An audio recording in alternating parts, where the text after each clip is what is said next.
questionable decisions. Wait, I'm the DM. I always make morally questionable decisions. The rest of it's up to you. That's true. That's why Purdy gave you those evil eyes. In the gift. And fangs. And fangs. And fangs.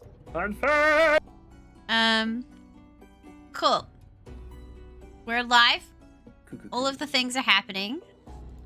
We were setting watches, I haven't done a countdown because we're already live. We're already half an hour. Yeah, we're yeah. I mean, I'll be honest. 4:30 is becoming the norm for when we get rolling. Yeah. Oh my god. And I was putting so much washing and through and making sure it was all ready for when the boys return tonight that I looked at the time and went, no, and I haven't even set up camera and mic and gotten dice and stuff. So that was why I wasn't quite on time. Oh, no, that's all right. I've been mucking around. Casa, thank you for celebrating 900 follows on the channel. It's 100 until we do some kind of chaos stream. So stay tuned for that. But also, your sub today will be donated to Quinesta for his birthday. Stop it, you. I'm gonna just, start mailing random shit to your house. That's what I'm gonna do. I mean, any subs today will be mailed to Quinesta's house. I will take my subs in the form of an actual Subway, Subway sandwich. Oh yeah. Quinn's birthday. Yes. So you should go offline sub to him right now. Go offline sub to Quinesta. Stop it. I was actually posting the live notice on the Discord. This will get even more derailed than it usually is.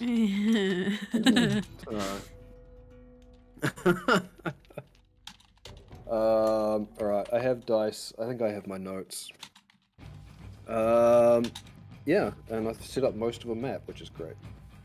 Well, I think the music I chose is a little too, we're about to go into combat. That's not the vibe. It's literally Night Watch. Right? That's where we were last time. Yeah, you guys were settling in for settling in for watches for the night. Yep. You had your werewolf captive. You took over the campsite that your ambushes no longer needed. And you were getting ready to decide what exactly you were going to do with your captive. And totally innocent things. How that was going to relate to what your current situation seems to be like. Yep. No, Casson, please do not. I please do not. I am begging you, please do not. Excuse me. I'm not saying anything. I know you're not, but you're physically saying something. So, apart from that, does anybody else want to do a recap on what actually happened last time? Because it was pretty much all a combat. But if there's anything interesting people would like to make note of. There was a cat who silenced everyone, and it was pretty cool. And then Sekit nearly made friends with a bull. Nearly. I was getting nuzzles and followed around the little place with little head boobs. Yep. The lesser Gorgon, yeah. Mm-hmm. Yeah. Nofra was trying to be cool, but still took a lot of damage. But some of the things she did looked cool, I think. You thunderstepped into range of a particularly aggressive monk. Mm-hmm. So, leaving a warlock in your wake, dead. Stone dead before I could do anything. That's right. He just died from the sonic vibration. He died. Yeah, I think Frey appearing and then leaving. Frey hit him, and then I just thunderstepped next to him, and he was just like evaporated. I think I literally ragdolled him on the mat. Yes, yeah. Yeah. Isn't it cool, Casson? So there's this thing called Fugitech. Fugitech? I think that's it. So when you can link people's Discord profiles to the icons, so that when they talk, they move. And so Purdy went ahead and redesigned the 8-bit so that they could have a moving one and then a stationary one. So it's really fucking cool. And the reason Fraze isn't there today is because Frey is not joining us today. So Frey is unfortunately not going to be with us today. No. Nixie is unwell, and that's okay. We accommodate for that, Exactly. Except that she is our moral compass, so we may be that's trouble. worried. We also did a little bit of looting. We found a studded leather +1. I don't know who took that. I did. You did, that's right. It's only really suitable for kind of one person in this group. A longbow that does Misty Step once a day. Allows you to cast Misty Step once a day, yep. We got a wand of magic missiles. Correct. We got a sword +1. Which I don't know.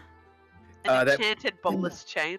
That was cool. Yes. Yep, so the sword was capable of changing size and adapting, so it could be a short sword, a long sword, or a great sword. But the cat didn't want it because it's not a dagger. Yeah. So depending on the whims of the wielder, it could change into one of the three sword types. It just couldn't change into anything else. So did we? I think we gave that to you, Sekit, right?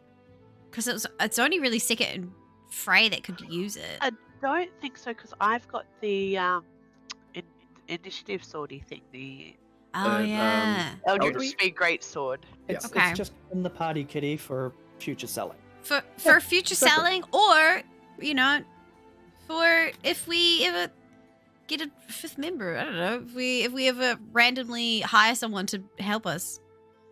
Go to Withers and recruit a high one. Yep. Yeah, cute. Yeah, that's exactly it. Yeah, but essentially we wiped out a whole camp of bandits.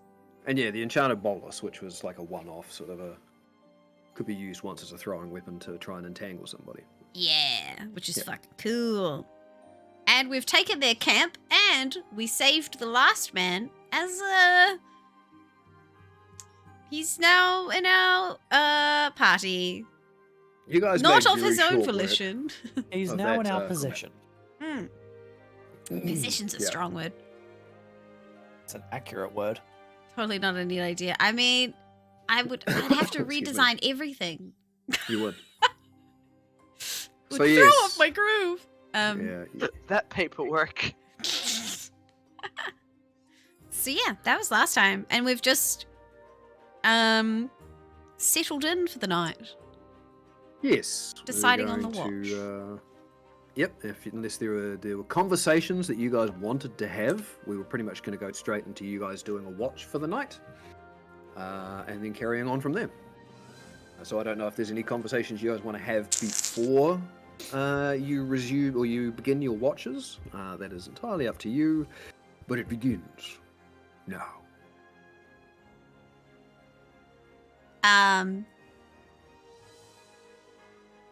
Okay. No fret. We'll go to the guy. Wait, did we even get his name? I don't think we even have his name. Not No. yet. No, you do not. Ah! No, you Casson. don't. Thank you for gifting a sub to Party. Dishes. Is my Damn, camera down? Casson, you're nearly. Oh yeah, your camera did die. It did just die. Yeah.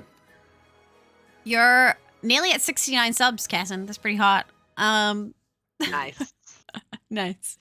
I'm gonna go up to the guy, and I'm going to take off my scarf, and I'm going to get some like cotton. I'm just gonna shove it in his ears, and I'm gonna wrap his head up so he can't hear or see anything. Have you gagged him? No. No, then he's immediately going to try and bite the fingers that are trying to stuff things in his big wolven ears. He's gonna watch you. Come at me, I guess. Does an 18 hit? Yep. If she drops dead right now, That would be funny. If I dropped dead, that would be hilarious. Hi, Yeah, Kate. it's one of these. Welcome to the stream. Oh, Jesus. Okay. That's your flatmate, isn't it? So that's 5 points of piercing damage. Five? As the werewolf's jaws just sink in. Yeah, he's biting you, and he has sharp jaws. That's the other He's a thing. werewolf. They're werewolves. I forgot about that. He's not just a person biting you with a small little mouth. No, he's got a big ass muzzle with sharp teeth, man. Sandy's gonna walk up behind him and smack him in the back of the head with the pommel of his dagger. Gonna just try and knock him out. Yep, go for it. Ouch. An attack roll at advantage. I'm down to I think your 15 camera is health. frozen too. Oh my god! It's I such don't a think my hilarious camera's gonna expression. handle Such a the good heat. show. Oh, okay. Bugger. It's not gonna. Okay. Yeah. Damn it. It's a good freeze on you though. It is I quite know. good. It's a very good picture. fantastic image. Yeah. Do I have a picture of your cat without the circle? This is the question. Guys, we're editing on the fly. You know how it is here on this channel. No, yeah, I if you don't. want to make an attack roll. Yeah, that was then 19 to hit. 19. Oh, that hits. Yeah, it was at advantage. So Oh yeah. yeah. Can you send me a can't even picture of remember how. cat that isn't the 8-bit? And I'll Yep, cover your face with it. sure. I Ow! don't have my stats from last battle, so I don't know how much health he had left. So we will say, just for the sake of it, that you happened to, knock him out. I know he wasn't particularly healthy. Let's put I it that mean, way. it was like 13 points of damage. Yeah, you knock him out. All right. It's a sneak attack, of course. It's an but we're not hitting him to kill him. No, he very specifically said knockout. So Yeah. I'll take that as non-lethal.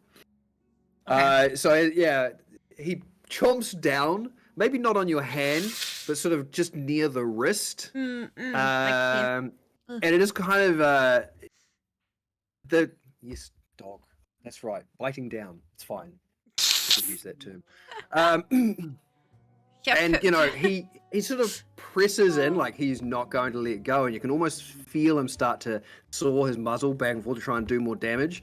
Just as a crack sounds in the night, and pommel of Kaiser's dagger hits the back of his skull, and immediately the jaws slacken and release and let you go as he just kind of slumps forward. Can't fall all the way down, but slumps forward in the ropes. I wasn't going to gag him. I was just going to block his ears so we could talk about our plan. Well, now we can talk. True. And I finished I like tying my his- scarf around his head.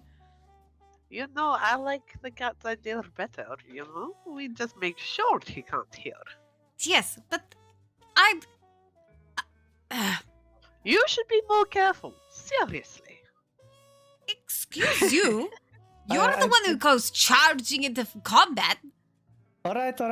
No. Let's not get into this. We can do that later. What are we doing with him? This is perfect picture. Well, okay. You kind of understood where my brain was going earlier, right? Yes, and I don't think it's going to work, but sure. I'll hear you out. The idea would be that we,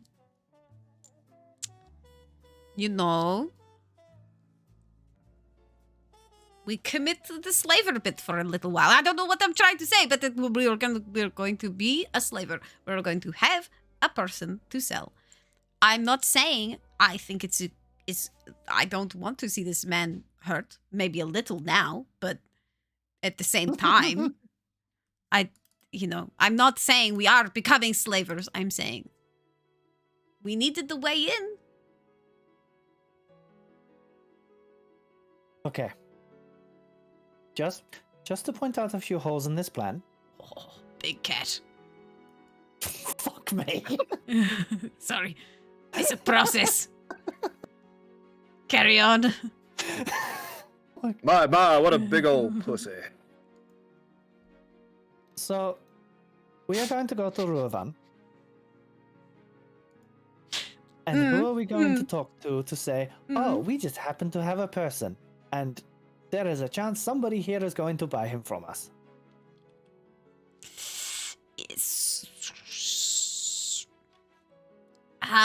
Why don't we just treat him badly in front of people without that implication, and then maybe they will offer to buy him from us. But then they will also see we are bad people. Yes. It's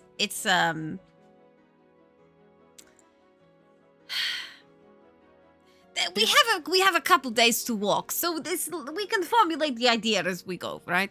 It's not Yes. we don't have to set this in stone right now, but No, that is true. This is an But I would very opportunity. much like. You would like what? I would just like to know where point A is. You did not even give him a starting point. Because my biggest issue is we walk into town and just have a person to sell. That is going to be suspicious. It's a mining town, yeah? Yes. Also, is he supposed to be complicit in this? No. The less he knows, the better. Exactly. But what does he already know? He knows that we have said bad things about his religious icon. Uh-huh. He knows Nothing that we was killed not all true. of his friends. Yes. He knows we have magic and abilities. And he Yes. knows he is captured. So working with that, here's the plan. Okay. There we go. Plan. Here's the plan. We tell him he has a blood debt to us now for causing injury. And we take him to the mines and say, this man must work here, for he owes us.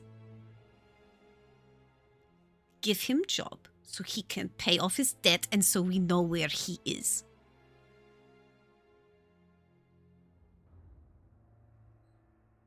We're not That is offering so him much- as a slave. Uh-huh. We are saying we are angry, selfish people who Your hand will is still bleeding. put... I can get that you're angry. It's fine. Uh-huh. This is actually a much better plan than I thought was going to come out. No, this is good. I am on board with this now. Right? I'm a saleswoman. I will sell this. Excellent. So it's not necessarily that, like, hey, we're slavers now. It is, this man attacked us in the forest when we were leaving. He owes us blood debts now for the harm and the shame he tried to bring upon us. Yes? He must pay. No, and I like that. And you can definitely lean into the whole foreign desert people culture, that this is how it is back home. Sorry, what do you mean? I don't think it's normal to imprison someone and force them to work to pay money to you. It's pretty normal. That is good. Keep going with that. Ah. Okay. We can sell that. And then we don't have to tell him anything. Except it'll get really interesting when we try and break him and the others out, right? If there is others. And then we're suddenly like, haha, just kidding. We were using you. You were a pawn. And now we are playing chess. Stupid chess. I mean, at that point, we can just kill him. He's just a loose end. It's fine. I'm kidding. I did not argue. I know you didn't. That silence was a little worrying. That's why I had to mention. I like look over my shoulder. Frey's been making like cookies at a campfire this whole time. Look, we'll do what we have to do, okay? But you know. Oh my god. What? I mean, potentially he could be a good person, given that he worships. Yeah, but I God, don't think know. I don't think he's going to be convinced we're good people after what we're about to put him through. After we free him from selling him to the slavers, I'm sure he'll think we're good people. Listen to that again. After selling him to the slavers. I am well aware of what I said. You know, we could be And- ready. If Okay, he has a no, problem hold with on. not considering us a good people, he can go and meet his god. Hold I will on. Send it to him personally. We are good people, or we kill you to prove we are. No. know, One of you needs to play his friend. Or Frey. Probably Frey. one of us needs to play his friend this I entire killed a time. lot of its friends. Well, maybe it's not you, but maybe it's Frey. The idea would be that one of us stays his friend this entire time, right? And says, "Don't worry, it'll all be okay." And then the three of us, we're all just dicks to him the entire time. I like this plan. This plan keeps Because getting then better. he has like a trusting point in the group. And then when we do save him, the trust person will be like, "Hey, I told you it'd be fine." You're so optimistic. You are very crafty, sister. I try to be. I cannot be the friendly person because I, again, sort of badmouth them to start the fight. I did some scary faces in that fight. I think they're intimidated by me, which is why he bit me, because, you know, I was kind of scary. So You came near him with a rope. I also things. don't think Frey's probably a good option, given that he serves the Keeper of Summer, and Frey serves the Keeper of Winter. So we're all not good potential candidates. This is not a good start. So it's not going to be good cop, bad cop. It's going to be bad cop, worst cop, shittest cop. Or we could do an old-fashioned sand snake scorpion and then see who is, you know. I'm not familiar with that. It's what you is do that? like this thing, and then you got snake, scorpion, and then sand. And they beat each other in different ways. So whoever loses is the person who has to be nice to the guy. Or try to be. I'll be nice to him by keeping him unconscious. Okay, it's not you. Okay. Did I win? It's between us, sister. Okay. It is. I think it has to be you, sister. Because I have to do. I mean, no offense to your abilities or anything, sister. You're very scary. You know how to do things. But maybe when it comes to making this proposition to the mining camp, maybe I'm the better talker. So maybe I have to keep being angry and evil to him, and you have to be kind of nice. He Is being already nice thinks really I'm necessary? a dick. Like I don't even know if this part is necessary. Okay, I well, like it though. it can either naturally develop or it doesn't.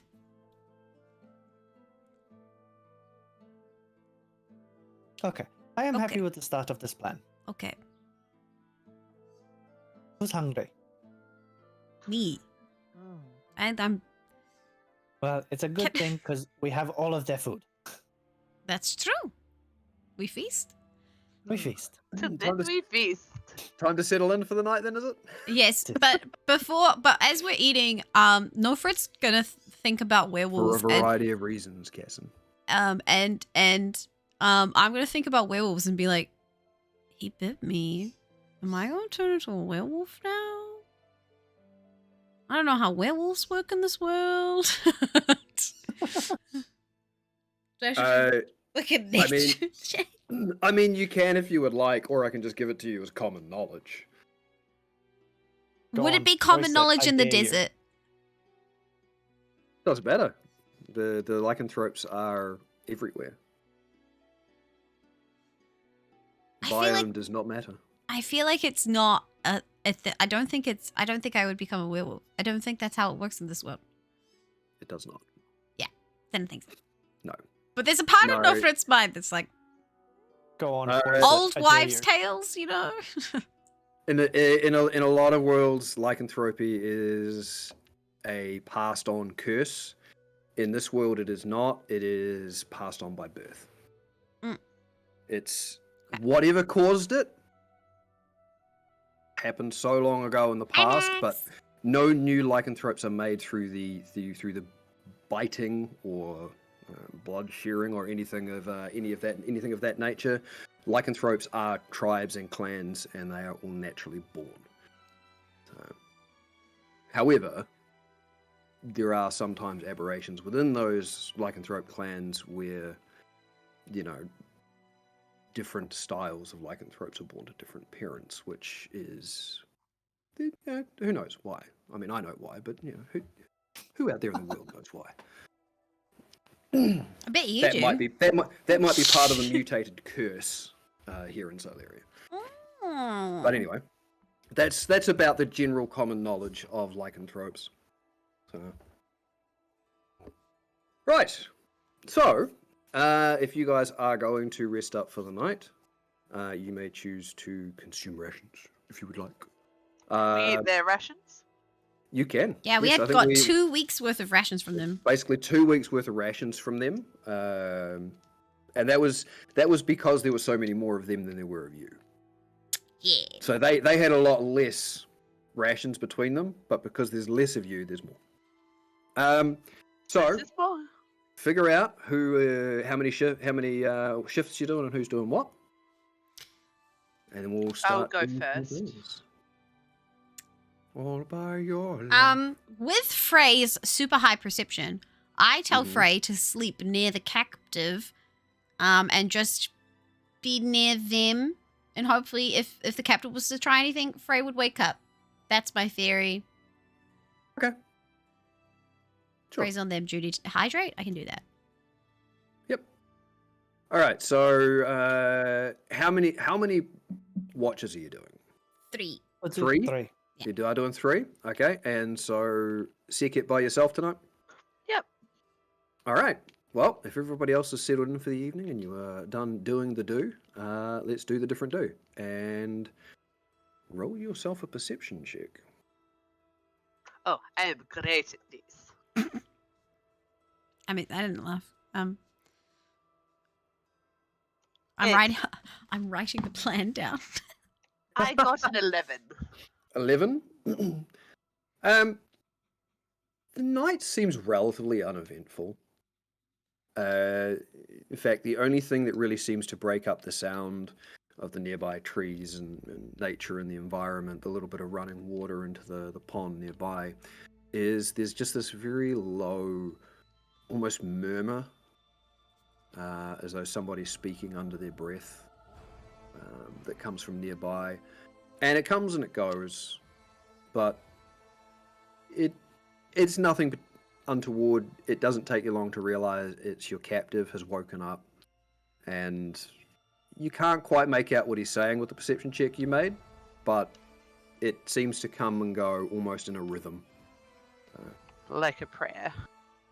Very much like a prayer, yes. I feel so bad. But the rest of your shift passes uneventfully. Who are you waking up? Me. Vander? All right. So whether Sekhet passes that information on or not, you'll be able to pick it up through your passive perception anyway. Of course, it gives a full, report because she was paying attention and observant and shit. Yep. So, make a perception check Okay. there, Vander. Your shift. Just before Sekhet lies down, Ben is going to say, no, I think those bulls are in the same place as the Somnodile. Oh, do you think that we could get one for the party? I so love the little head knocks and the nuzzles. It was very cute. It was very nice to you. Baby Gorg. But I also wanted to apologize to you. To me? I stole your kill. I didn't intend to. I just wanted to soften him up a bit. But that was rude of me. I really appreciate that. Thank you. But I do consider it still my kill because we're a team, which is why I ran for you rather than killing the other guy. Because, when a teammate is on his butt, you get him up. I appreciated that. Thank you. I think we work well together. It wasn't till the end that we realized no one was actually watching Nofret. And obviously, she needs to be watched. Oh my goodness. I know. I have a thing for that. I have a chat with her later tonight. Okay, you tell me how that goes. I will. You have a good sleep. Thank you. Have a good watch. Good night. Very gracious and polite of the two of you. Absolute murder bots that you are. You guys do so much murder, and then you turn around like, we've got to take care of No Fret. She's just so useless. And I'm like,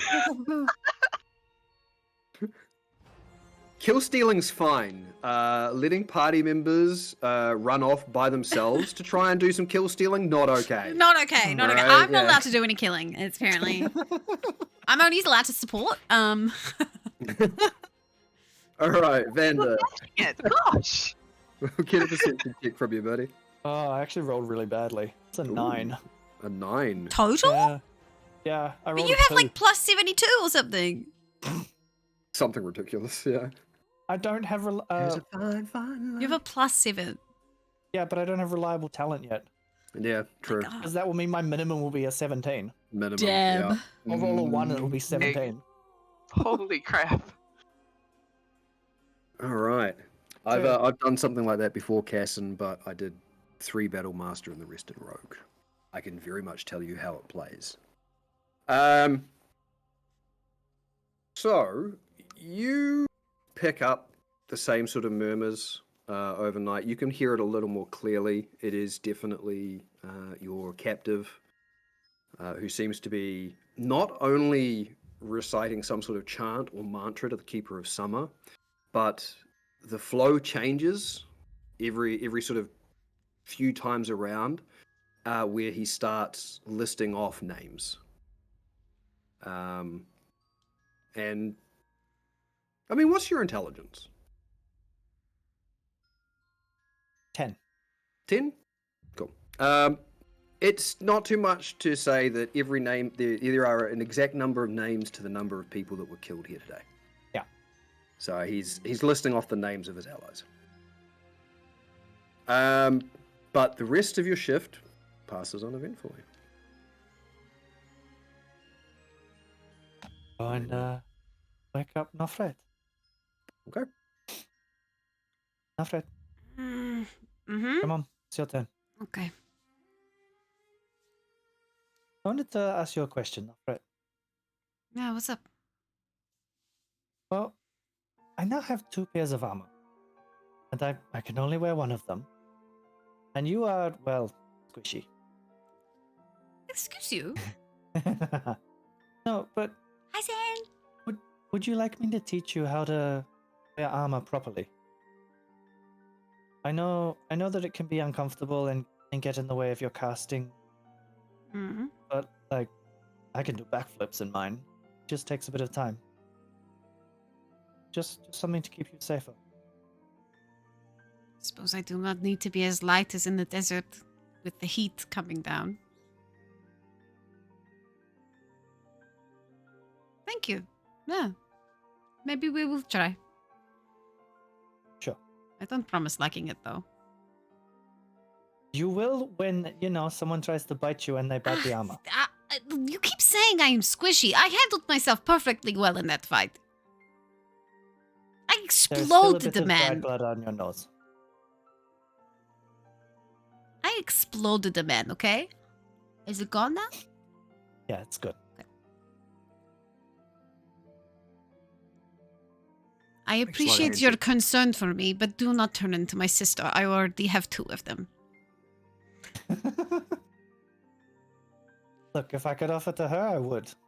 I think she'd be insulted enough to kill me. You know, it's been different without the others, that we took to the space in between, but Yeah.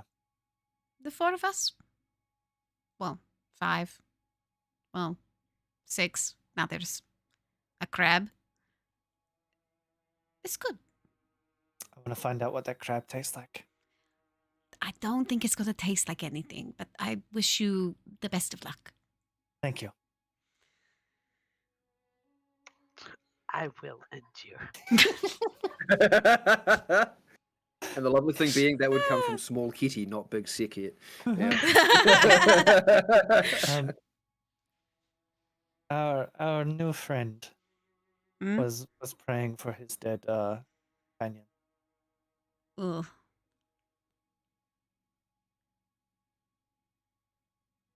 Yeah, I Other suppose. than that, nothing happened. Okay. At least we gave them a burial. As much as we have to play the horrible captors now. Hmm? I suppose we could use that in some way. You know, to actually show one of us cares. I hate this. So do I.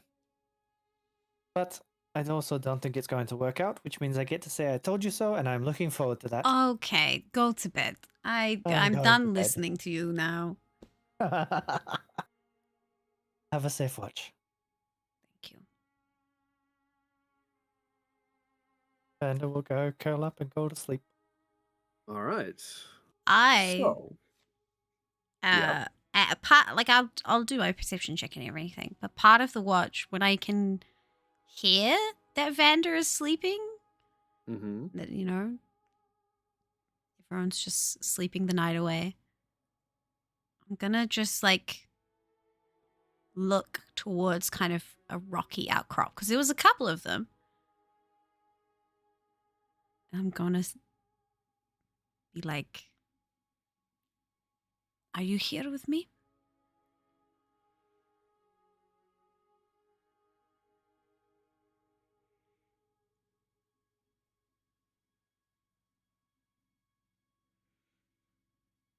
Leave the crustacean alone.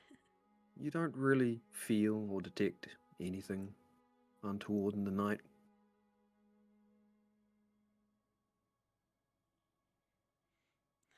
Feels silly to talk to nothing, but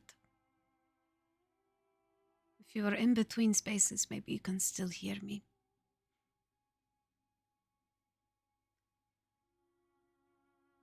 I know they worry that I am not strong enough, but I feel you protecting me. You are taking that damage.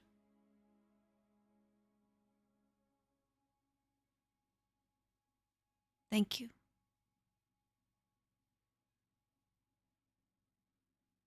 Someday I would like to know your name. And then I go back to my watch. Okay.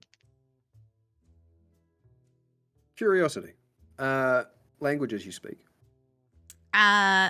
Druidic, Common, Mhm. Elvish, and Hand Talk. Okay, cool. Thank you. Right, make a perception check for me for your watch, please. Watch me fail! This one. Oh yeah! 5, baby! 5. Wait, when did that get there? When did Quentin come give me food? He popped in not so long ago. I saw the blur in the background. I didn't Yeah. even see it. Okay, carry on. That's all right. You sort of get across the course of the night a little sort of wrapped up in, I guess, the moral quandary of what's coming. You know, you might sound confident and self-assured about this path you're supposedly choosing, but you know that you're not, and it doesn't sit well with you. You know, your Yeah. mind sort of steps back to the battle. Again, this seeming, it is overprotectiveness, yes, but it's almost a kind of a lack of confidence your teammates have in you. Yes, the slight drone of your captive there, and thinking about this entity from which potentially your powers were gifted. And your eyes every so often sort of drift over to these rocky outcroppings where you tried addressing it. And it isn't until the very last couple of hours of your shift that you finally sort of snap to a proper form of wakefulness, because you were drifting just a little in all of your thoughts. I was going into like the dream a little bit. Yeah. And you hear the very slight rattle of a little bit of stone being dislodged from one of the rocky outcroppings you were looking at previously. You're not quite fast enough to be able to turn and find the source of the noise. But you know something disturbed the area around you. Roll a nature check for me. Ooh. Okay. Oh, a dirty 20. Dirty 20? Yeah. All right. So throughout your Somehow. watch, despite the the droning of your companion, your captive, your own thoughts, there's been that ever since you've arrived in the Summer Realms. There's been this constant noise around you, like always, just of the natural world, of the insects and everything going on. It's a very vibrant, alive country, and almost you hadn't even noticed until that little rattle that many of the night sounds have stopped. Ooh. You know that something is nearby, and it is not necessarily a creature that would ordinarily be out and about at this time of the night. It is something that nature itself is not comfortable with being here. Hi, Biddy. Thank you for the lurk. Okay. I'm just gonna ease my fingers up to the... to be able to cast message. And I think because of knowing how sensitive the cat is. Vander, Hmm. something watches us.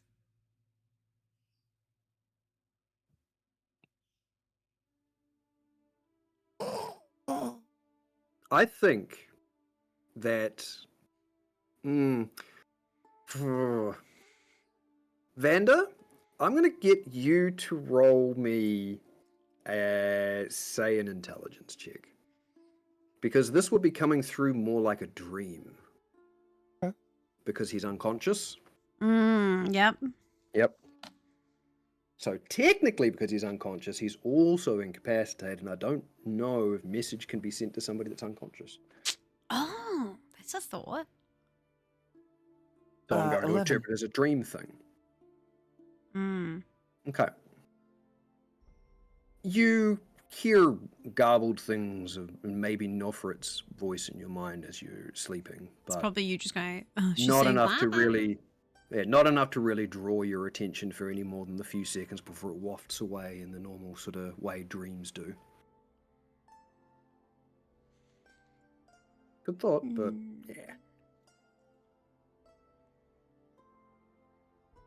I'm like looking at him, seeing if he's stirring. He's a cat, he ain't moving. Okay.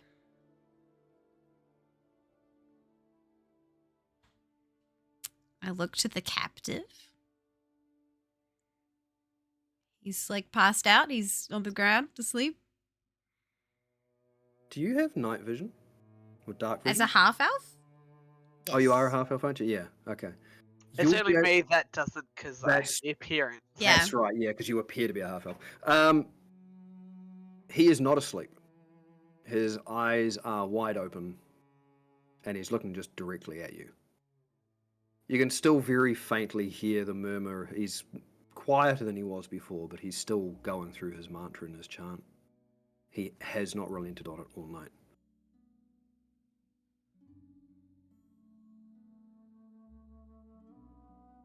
Weirdly, message makes no mention of consciousness, an odd thing since most spells make the differentiation. That's why I'm sort of ruling it weirdly, because I still agree. Like, you need it's to an be odd able to thing. comprehend the message, if that makes sense. And if you hear a voice speaking like that, especially because it's in your head, it's yeah. Is he looking at me? Yes. Okay. It is a weird exclusion, Purd, yeah. We didn't get like a short rest when we were sitting around that fire, did we? I mean, you could have if somebody had asked to take one, I guess.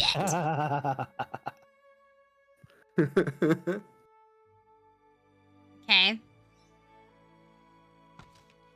I'm just gonna... Well, one way to alert everyone is to say I know it's there. So I'm gonna spin in the spot and point to where I think it is. Like, well, not point, but like look at where I think it is. Who goes there? And then hope that others wake up Loudly? because of it. Yeah. Yep. Okay. You startle a few sleeping entities. You know, things that scuttle out of the undergrowth and, you know, at the loudness. There's no response. Make another perception check. Please. Barely. 7. 7? I'm sorry. Once these startled, you know, nocturnal creatures disappear, everything returns back to this sort of vague silence.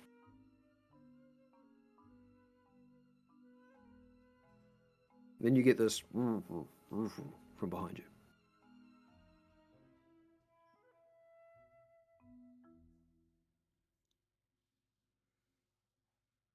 I message, because I still have message as a cantrip, Mm-hmm. even though we have the thing to talk to each other, the earrings.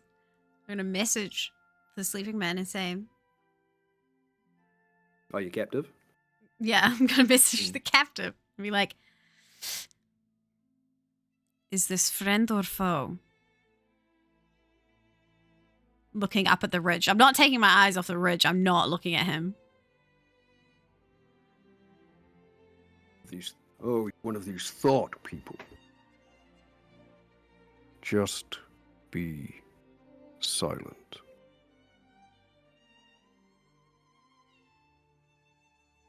I crouch down on my rock and I keep looking at the ridge. Okay. About 5 minutes pass, and nighttime sounds start picking up again. Slowly resuming back to a level of normalcy.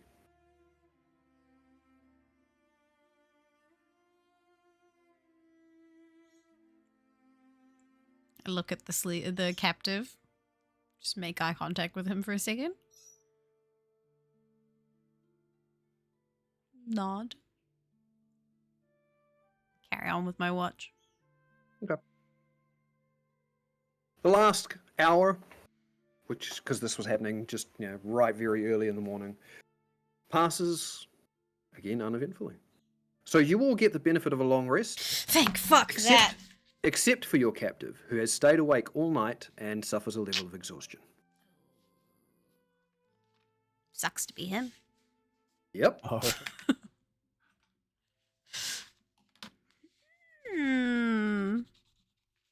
Is But actually a you're really welcome powerful cantrip? It can be, yeah. Just because you don't have to be able to see them, you just know generally the direction they are. And 120 feet's pretty decent.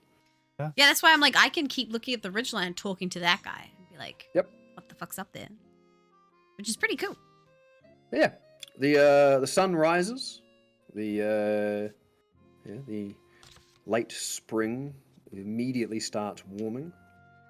As I suppose you begin to rouse your companions, and if you wish, you can organize yourself a breakfast and get on with your day.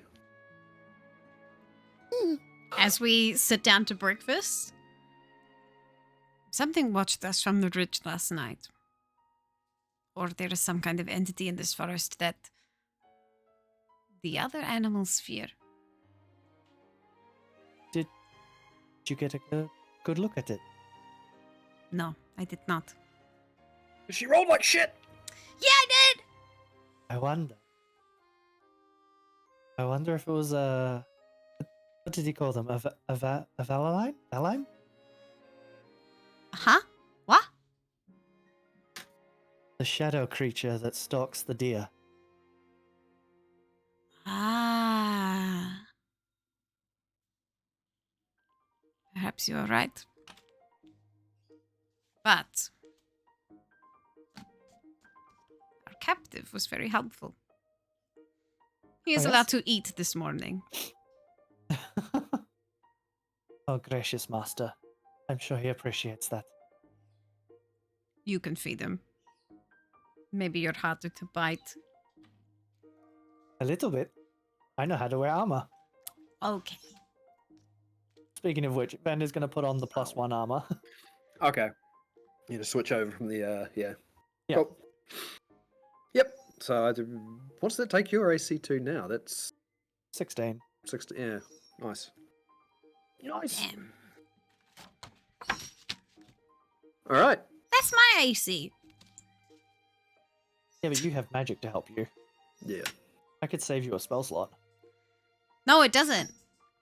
It's I have learned an eldritch incantation. Oh. That was one of the level ups. I took, what is it? Eldritch Adept? And I got Yeah, Armor of Eldritch Shadows. Adept. Yeah. Ah. So you get a, So get a that's- warlock invocation. Yeah, so I just get mage armor every day for free now. That was why I chose it. Oh, okay. That Free- is such a handy one. Free Yeah. mage armor for a sorcerer is great. Yeah. Have a good sleep, Cassin. Deep clean the kitchen. Ugh, mood. Well, then maybe I don't need to teach it to you. I mean, she'd still be willing to learn. Who knows? Huh. Maybe she could hold a shield. That wouldn't count towards mage armor, would it? I don't know. I haven't used mage armor in a long time. It'll be in the description.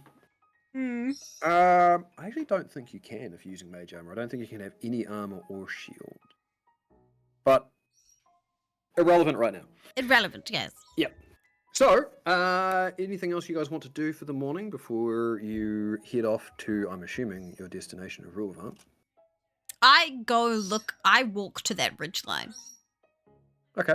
and I go Uh, just look around, see if there's Down the bottom, or are you footsteps. going to go up top? Go up top where I heard the stones coming down, like in the Okay. general area at least. And I'm just going to look for footsteps, scrapings. You can make either a survival or an investigation check. Oh, Which will, survival! which will change what you will discover, depending on if you discover anything. As a person of the wilds, I'm doing a survivals. Okay. Oh. If I could just... what? Hold on. 11. 11. That's how math works. Because it's fairly rocky up here, you don't see a whole lot.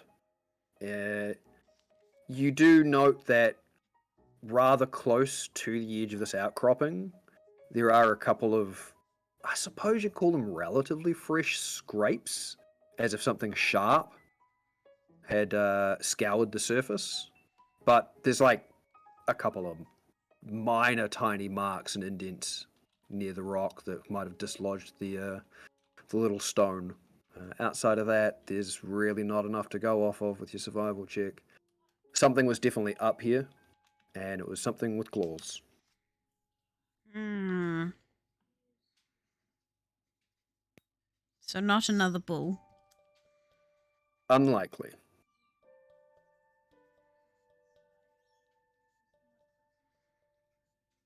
Okay.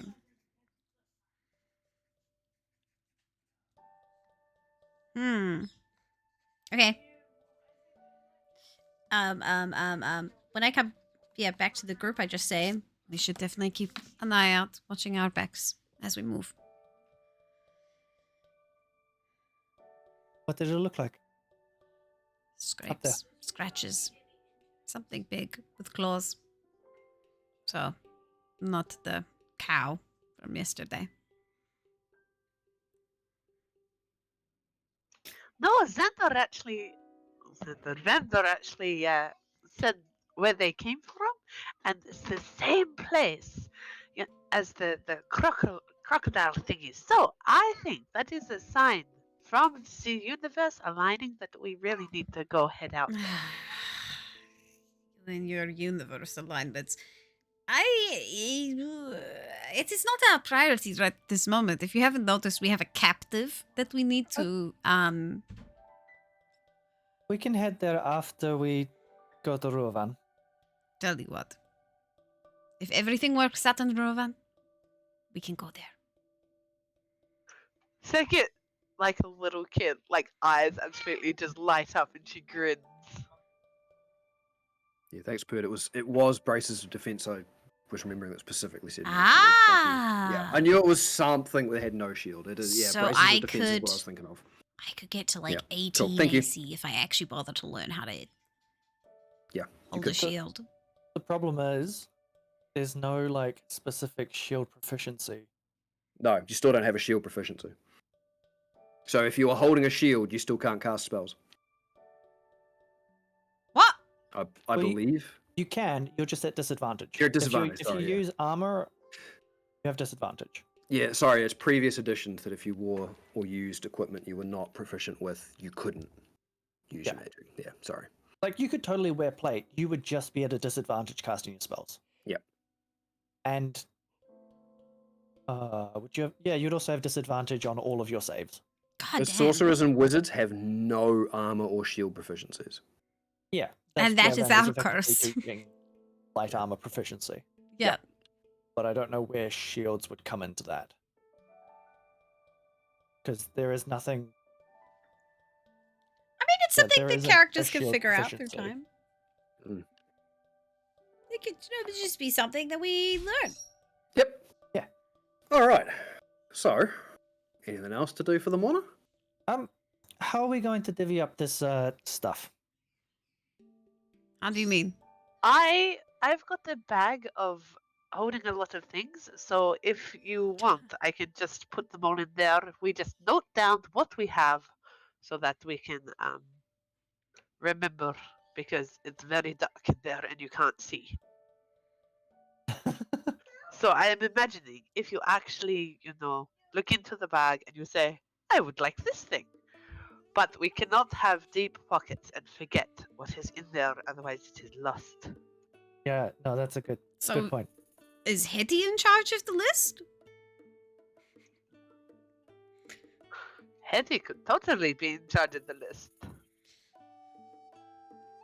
I mean, that works for me. Currently, I mean, that wand of magic missile. Going to be interesting. Would you like to hold on to it? I wouldn't mind. Sure, I've already taken the leather. I don't see why not. I kind of want the bowler as well. Although I haven't shot a bow in a long time. Am I capable of? Can I shoot bows as a sorcerer? It's a half elf. It's a longbow, so it's a martial weapon. So I don't believe I don't think you I can. Yeah. No. I'm pretty sure sorcerers only get simple weapons. Oh yeah. Yep. Like my snake stick. So if it was a short bow, you probably could. Maybe. But So because it's it's a basically longbow. it'll be Sicket and it'll be Frey. Yeah. So if you what did you want, Sicket? I am happy with whatever. I could always use that bow, and when things need me to get near them. Oh you my know. god. This is a huge raid. What the heck? Hello, Raid. Holy hey. guacamole. Welcome. Oh my gosh, hi. Tough love. Welcome. Thanks for the follow. Welcome to Sudden the exploration. chaos. Oh my gosh, it's oversensitive snake. It's Corky Dial. Everyone's just fucking up my alerts. You guys are going too quick. The juice is loose. Juice Ties TV, it's nice to meet you. Thank you for bringing your people over here. Hi, welcome. in. Welcome to our D&D game. Silver Beams. Thank you for following. That's so nice. Misha, less than 3. Why less than 3? To the power of 3? It sounds like you're great. Thank you for following and becoming part of the exploration here on the channel. Damn. Hi. Thank you, everyone. That was really sweet of you. Juice. Hi. Were you playing D&D? How was your game? Is less than 3. Love is less than 3. Is that like, do we call them is less than 3 or Misha? Please tell me, Pearl. Nice to meet you, everyone. We're currently playing some D&D. Join us for the ride. We're playing Syleria. It's all homebrew, thanks to Quinesta. It's 5e with a lot of homebrew. Yeah, 5e with a lot of homebrew. But it's good. It's good. Misha less than 3. I like That's a good name. That's a great name. That's actually a good nickname, yeah. Psycho Mom. Oh, shaking that juice in the chat. What is this emo? This cracks me up. Look at that little juice dance. Rainbow Flows. The little God damn. This is crazy. Welcome to the exploration. You guys are being so lovely. Thank you so much, Rainbow Flows. I don't know. There's so many of you. Hi, welcome. Did we explain our characters? Do you guys, were you watching D&D? Is this the thing? Shivank, Ants, Chivance. Your name sounds kind of French, maybe. I'm not quite sure, but Chivance. Welcome. Nice try, Bex. We were watching D&D. Oh, damn. Just said your raid sound. You almost just said your raid sound. The raid sound is like from an old New Zealand zoo TV show, so I know it very well. Because the mods were drafted. Oh, that's cool. Oh, that's really fun. Take over in D&D, yes. Well, welcome to our campaign. This is session 26. Is it 20? It is 26, according to my book, at least. 26, except for the 0 sessions. Yeah. And we are currently holding a man captive against his will and trying to potentially break into a slave ring. So, So that we can break it up. So we can destroy the slave ring. So it's kind of, we're in a morally grace area. And morally flexible is how we roll. Oh god! And our cleric is she's AFK today. She's got personal things going on. So we're without our moral compass as a group. It's going well. So We're just divvying out loot from a previous combat. Yeah. Get into the day proper. I think I'm good with the wand of magic missiles. I'll just take that. I'll grab the bow. Oh, okay. Which leaves, I think, the adaptive sword and the enchanted bolus, right? Yes. But I think Vander was after the enchanted bolus. Yeah. And the adaptive sword, I don't know what you're doing with that. 13 charge. I can just go into the bag. I'm so glad you didn't say go into the kitty, because it could have been. I avoided that word. Yeah. Well, I mean, it's already gone into you twice, so. Hamper spellcasting either. Exclusively armor again. It's a weird grey area with the armor proficiency section also talks about shields, but the shield section doesn't mention needing proficiency. Ah, it's so wild. That's right. We can take a look at it later. It's something that the characters could figure out. You know, even if it's just Vander teaching me how to move quicker. Wow, yes. That could be a thing. Well, I mean, you know, there is a progression path you were thinking about too that could make you move quicker. So. Oh, I'm still thinking about it. I bet you are. Okay. Especially after that fight. Especially after that fight. That felt. Yeah. Oh, I want to punch it. All right. So, you guys have all eaten? Eaten, yes. Somebody chosen to feed your captive? Yeah, Vander would have given him a ration. Okay. All right, which he chomps down. He is, as I say, he does have a level exhaustion because he chose not to sleep overnight. But luckily, we have a horse and cart. We just chuck him in there. So, whenever you are ready, you may set out for the day and begin the rest of the journey to Ruavant, if you like. Or, you know, wherever.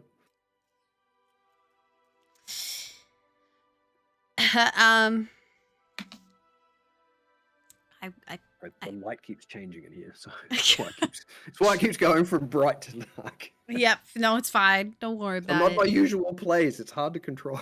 It's okay. It's a slightly different setup today, so Yeah, it's very we're doing what different we do. setup. I get Wayfinder ready. Yeah. All right. Who's our horse? And I'm still learning. And I'm like, do you mind if I touch you here? And like, look at their legs. And I'm like, I think I'm supposed to check your feet. So I do all of the things with the horse. Okay. Yeah. You know what? Make an animal handling check. Let's see how successful you are. Oh, God. Actually, I'll tell you what. Make an animal handling check, and as the horse girl, you tell me how successful you are. Okay, okay. Yeah. I mean, we've built a little bit of a rapport. A little bit. Six. So that's You 8. got rolling so well today. So, with an 8, I managed to check the front legs of the horse fine. You know, horse knows how to pick them up. Weirdly, the horse is a bit funny about its back legs, but I didn't know that, and I thought it was just a thing we could do together. So the horse does kind of like kick out and reach around to try and bite me in the butt, but misses. And I'm like, okay, back legs are no go. That's fine. We'll figure it out. If no Okay. touchy, cool. That's fine with me. So while she's doing that with the horses, Vander, second. Anything you'd like to do? Second is going to let Hetty out because it's Ooh, trying okay. to take turns. Okay. All right. I have to get the gnome out. Bex panics because now she needs to change pictures. To get the gnome out. Ah! Gnome in a box now? Go in a box. So for the raiders who don't know, I run a homebrew version of Changelings. They're not the standard 5th edition ones. They're based off a very old homebrew of mine, where it's actually you play multiple characters, but you can only play one at a time. As a very loose description of what they are, without spending the next 5 that was minutes describing aggressive. it. And then we'll go like this All many. right. Oh, that's So aggressive. we got wee gnomish Hetty out. That's aggressive. Vander's gonna walk up to the horse on the opposite side of of Nofret, Yep. and he's gonna whisper in his ear, "And knock the fuck out of the last person that tried to bite her. Do it to you." Okay, cool. Wow. I mean, the horse doesn't understand what you're saying, but I'm gonna get you to make an intimidation check anyway. Sure. Yeah. What is my intimidation? I don't know. You're given what subclass you are, my charisma must be decent. Oh, yeah, charisma's decent, but Yeah. 18. 18. To do the other one. Yeah. The horse eyes you wearily. He knows this place now. You can't tell whether it's try it and I fuck you up or I understand sort of wearily. Oh no, there's so many things. I'm so sorry. I accidentally Alright, closed we keep food you rolling. checked the other day. It's fine. Kitty, now that you are out instead of Sekit, what are you greeting the morning with, if anything? She's going to just do a big stretch, chuck a smile at the captive. Who has been watching you do all of this, and as you changed, he was kind of expecting also a lycanthropic change, and then he sees you change into someone completely different, and he recognizes you, Oh shit. and he just glares angrily now that he understands why the source of their ire wasn't present at the battle. Damn. She literally beams and twinkles her fingers and then turns her back on him to go say hi to her sister and see how the cat's doing, and just kind of start stretching out in the sun and have the little crab at her side. Who tied him up? I believe Also? Vander tied him up. Yes, sir. I Oh, put yeah. a gag on him. Okay. Yeah, Vander would have. We'll Also retroactively doing get you to make Armor a- of Shadows. Yeah, we'll retroactively get you to do a sleight of hand just to see how good those knots were. Ooh. Knowing my sleight of hand is a +9. Yeah, and he gets disadvantaged because he's exhausted. So Dirty 20. yeah, no, he's absolutely cannot break free, despite the fact that as Hetty turns, he immediately starts trying to thrash and break himself free. She hears that noise, doesn't even deign to turn around, gives a little giggle and skips away. And she also is popped on her Armor of Shadows because that's one of her invocations as well. Mage armor, yep. So as the sun hits her, there's just this shimmer of like this pinky purple that kind of settles over her skin before soaking in, and she brings out Slanderless and gives him a little scratch. Oh, the crab. Oh, Snackerus. No, it's not snack. Not yet. So, do you have to resummon Slanderous, or do we not figure that? No, you don't have to, do you? No, it's just that Sekit can't communicate at all. That's right. I was trying to remember what limitation we'd put on that. Okay. Feather down. So Slanderous sort of pops out with Hetty being there. Does he and- need to breathe? He almost gives his own, like, after seeing you stretch, he almost gives his own version as he sort of stretches his pincers out to the sky, out sideways, and kind of gives a little scuttle, like, doing kind of like a half and half motion of imitating somebody stretching their back, before dropping them down and just kind of giving out a crab version of a... Does he need to what, sorry? Does he need to breathe as what did you summon him as a Fey entity? Yeah. Yes, he does. I'm pretty sure they do. So, yeah, because he's not a spectral entity. He is in fact physical. So yeah. Will not put him in the bag. Good to know. Yeah.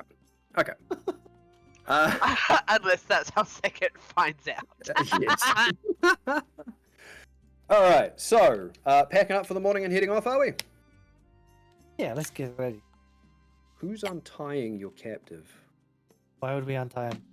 We're just throwing him in the back of the wagon. Oh, okay. Sorry, I had a vision in my head of you as tied to a tree. My apologies. No, we tied him to the spokes of the wagon. wagon, Okay. so he couldn't move. So you will still have to separate him from the Yeah, no, we wagon to probably get him should move onto him. the wagon. Yeah. We don't want to. unless you want to roll the wagon and have him go. It's a vibe, but It is. I don't think we want to fuck him up that much yet. Something's definitely going to be vibrating. That's correct. So who's untying him then? Hold on. Have we looted him? Made sure we taken all his weapons and armor off him. He dropped the weapons he was holding at the time. Yeah. He is still wearing his armor. So, long answer short, no, you have not looted him. Although No, that won't do. his bow, and I would say his dagger were in the loot I handed out for the general stuff. Just want to make sure we don't miss anything. You're the expert in this area. Invaluables? I thought you were. No, I mean pickpocketing. No, this is mugging. Yeah, Okay. you're right. It is that definition. Yeah. So if you are looting him, we're going to say more of the general stuff gets added to the kitty that is about, say, 15 more gold's worth. Okay. He has a pouch of gold. That is another 15, so you can just generally add 30 if you would like. He does have what appears to be a talisman underneath his armor and underneath his shirt. It's a very strange, almost looping snake-like symbol, where the head of the snake is actually rearing out of the talisman itself. Oh, cool. Does it have any relevance? Like, do we know if it's attached to a god or? You can make a religion check if you'd like. Sure thing. Thank Yep. you, Uriah. Cheers, Uriah. Everyone give Quinn a Dirty like. 20. Dirty 20. It is not associated with any keeper that you are familiar with. I Dog's have a being thing silly. for snakes. D20. Who, you or Hetty? Yeah, no, nothing. No, I you would, do. nothing you would be particularly familiar with. Sorry, give me one moment. Yeah, feel free to post some happy birthdays in chat. It's Quinista's birthday. Woo woo! Happy birthday to our DM. He's not happy with us. We're gonna The die. glower. Just get the dog. We to be get quiet. waylaid on the road again. Well, you've got to get on the road for me to waylay you first. Okay, we're getting on the road. I'm going to take the talisman. Okay. Cool. Thanks, guys. But yeah. So we untie him and then Yep. we retie him up Mhm. and then we throw him in the back of the wagon. Sack of potatoes on the back of the wagon. Understood. Do we have Uh, a sack? Can we put him in a sack? We have a bag of sure. holding. Probably not a sack that is large enough for a person, but definitely there will be sacks. We can put a sack over his head. Could do. Okay. So we will just generally assume that you have him in the back of the wagon, tied up. If you would like to put a sack over his head, you may. Yeah. Who is You're so driving eager. the wagon? Is Offred. that an offer again? That's me again. All right. So first Yeah. of all, we are going to get an animal handling check because you're not professional with driving. Please let me be a horse girl. Does- Okay. Does she get advantage because I threatened the horse to behave? You know what? I helped. It's made it more belligerent. No, actually, no, that was Bex. No, yeah, sure, you can have advantage. The DC was already brought down because you've now done this for a few days. Yes, So- and I checked its feet, so I'm a good horse person. Thank God it's at advantage. That was a natural one. You're welcome. It's barely better. It's Second 8 net again. It's What did you 8. It's 8. I'm going to use my luck today. get? Wow. Fuck's sake. Wow. Oh, that's better. Dirty 20. Dirty 20 without any hitches. Look, this you luck crystal is managed to- developing, all right, everyone? You managed to get the horse and the wagon back on the path and pointed in the right direction without too many issues. And the second leg of your journey to Ruavant begins under the nice shining sun of the summer realms. So, hello. As we ride along, Uh-huh. Nofrit's just gonna... She's gonna try play both. She's gonna talk to this guy in his head as a nice person. But then, to her friends, she's gonna act like, like we're all on the same, we're all being dicks. I'm gonna see how that card plays out. But anyway, she messages, as she's just riding along, she doesn't really look at him. But she messages into his head and says, "What is your name?" Well, I rolled the dice because of his attitude and the way things have changed this morning, and you get nothing. He's riding tied up in the back of a wagon, sack over his head, now knowing that the person that, slandered his god, is there. All you get is stony silence. And you kind of have an intuitive feeling that, for today at least, this man is not going to be talking to you. Cool. Yep. It's good to know. Yep. Okay, carry on. Yep.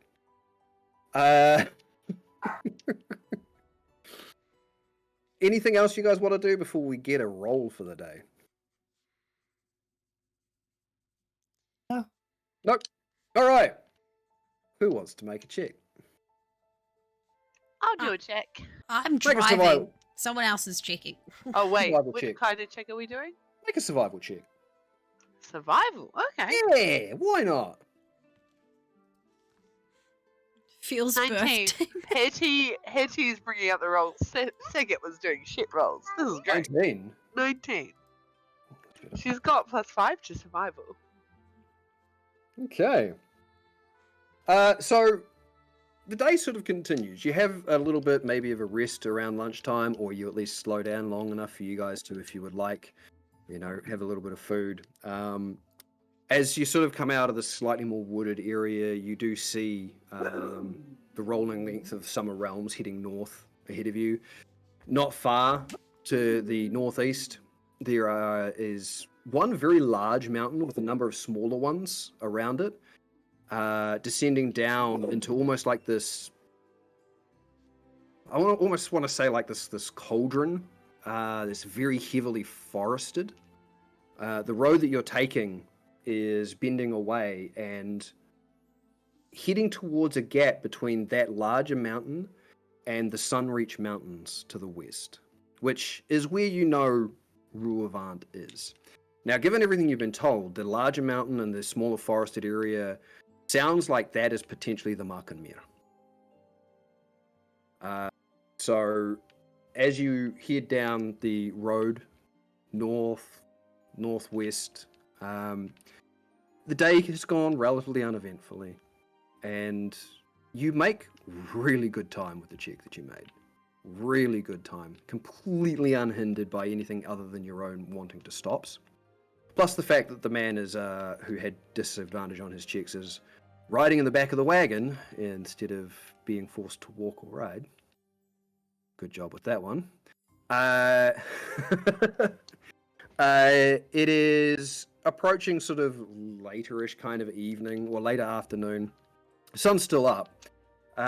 When I'm going to say, obviously, Frey and Vander, because of your exceptional perception, will pick it up first, but the other two will as well as you get a little closer.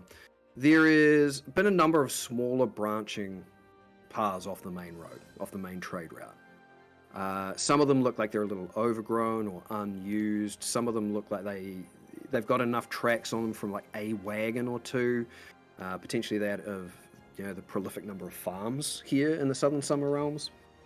There were even some sort of, every now and then, little tiny handmade signposts that seem to have been either knocked down or partially destroyed or weathered over time. Most of them are legible.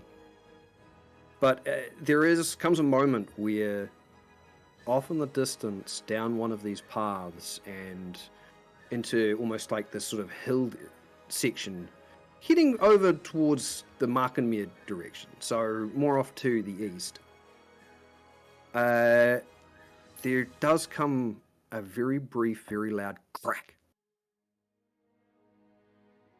And then nothing. Probably a good 20 or 30 seconds, nothing else. Then you hear this, then you hear it again, another crack.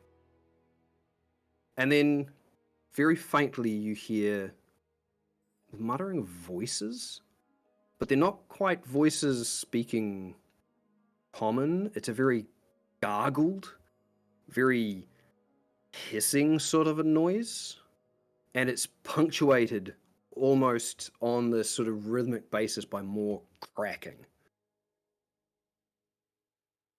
The road to Ruavant lies ahead of you.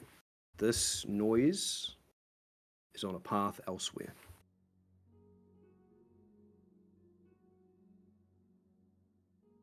What would you tempt us with?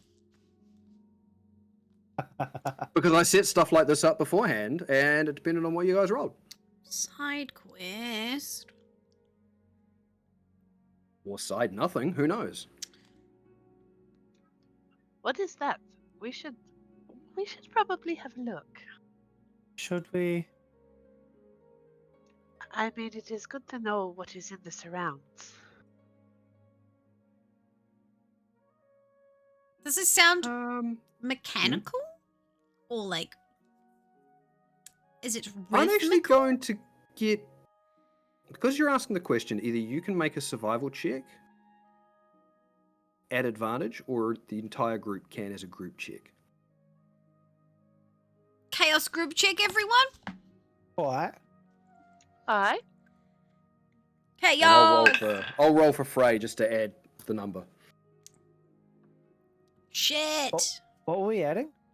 Survival. It's a survival check. This is the third time I've rolled 8 today. Survival's come up a lot today. 24. Wow.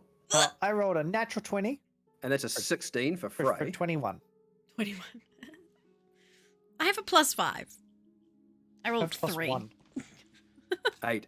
So yeah, because Frey rolled a 16. So that's 3 successes, 1 failure. So that's a group success. It is not mechanical. And I will say that it is most likely at this point Kitty, with the knowledge that you have of Sekhet in your head, the cracking that you can hear sounds like the snapping of bones. Like something is snapping out in the open ear bones, either chewing on it or deliberately breaking them. It's not muffled by the sound of flesh. These are bones out in the open. Something is either eating or just randomly destroying. That sounds to me like there is a creature eating bones. Or snapping them, you know?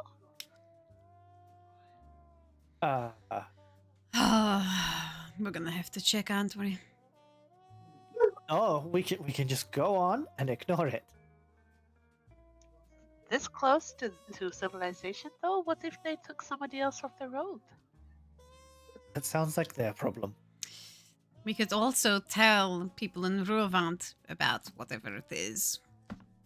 But we don't know what it is. We could spy it out and then give a good report. Yeah. Okay. Woo. Let's go kill it. Come on. You gonna go take a look? Yeah, let's Uh-huh. go take a look. Frey, Okay. you have to stay here with this guy. Oh, you guys are leaving the wagon behind? We're gonna park the cart. All right. If it's snapping bones, I don't want my horse to be snapped. All right. So the 3 of you are going to go as is, or 4 with slanderers. Yes. And I Okay. will stay Snackerus. 120 feet within range of the cart. So I can message back to Frey if need be, or she can talk to me. Okay. In which case, if you are guys going to be sneaky, because I'm guessing that's what you're doing, Oh yeah, Yeah. baby. Sneak, sneak. we require a group stealth check, please. Chaos! What is my stealth? Ah, nat 20! Evas Hey. criminy, nice. Oh, thank God for that. 22. 22. Wow, 18. I bet Jeebus, you. Okay. I rolled less than 10. Wow. You're such a fucking Less than 10. bonus. That's so awful. That's I mean, how so could you, terrible. Right?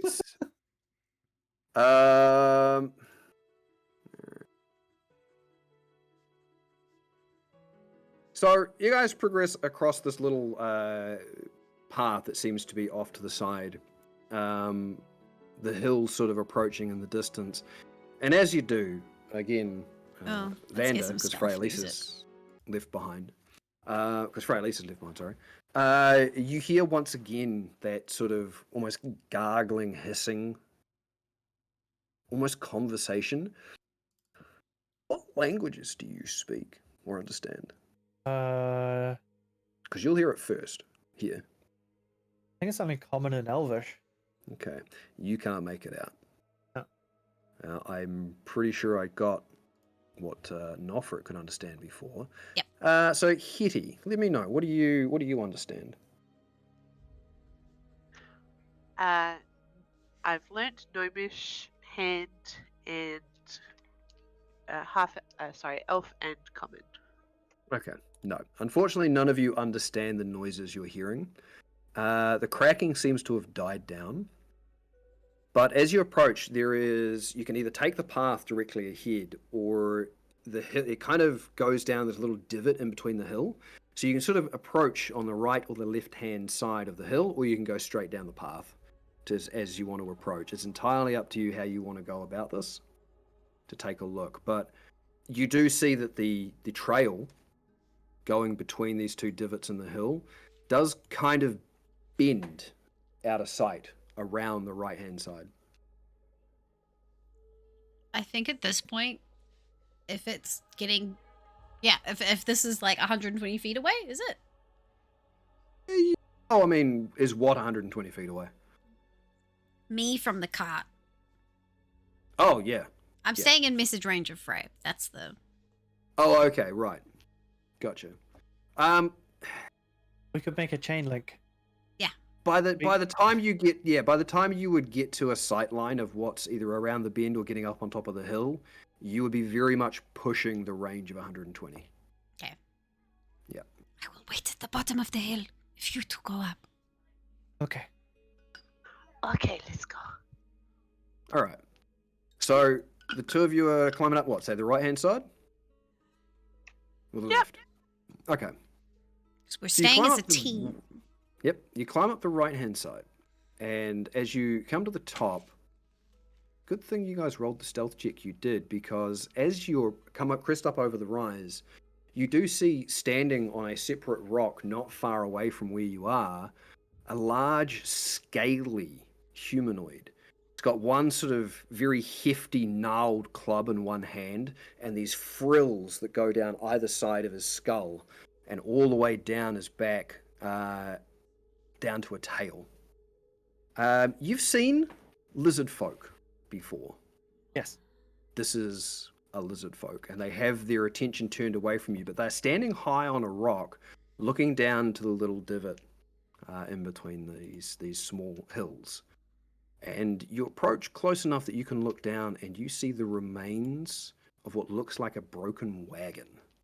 There are a variety of goods that have been spilled out the side of this overturned wagon, and how many?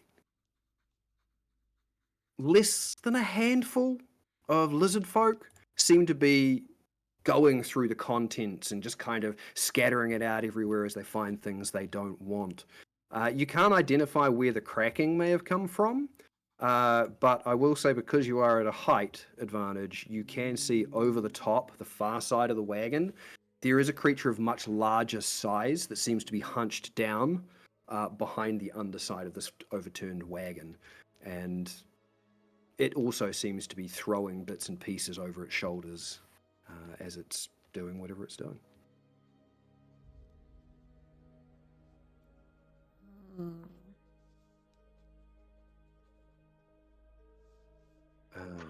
That does not look good.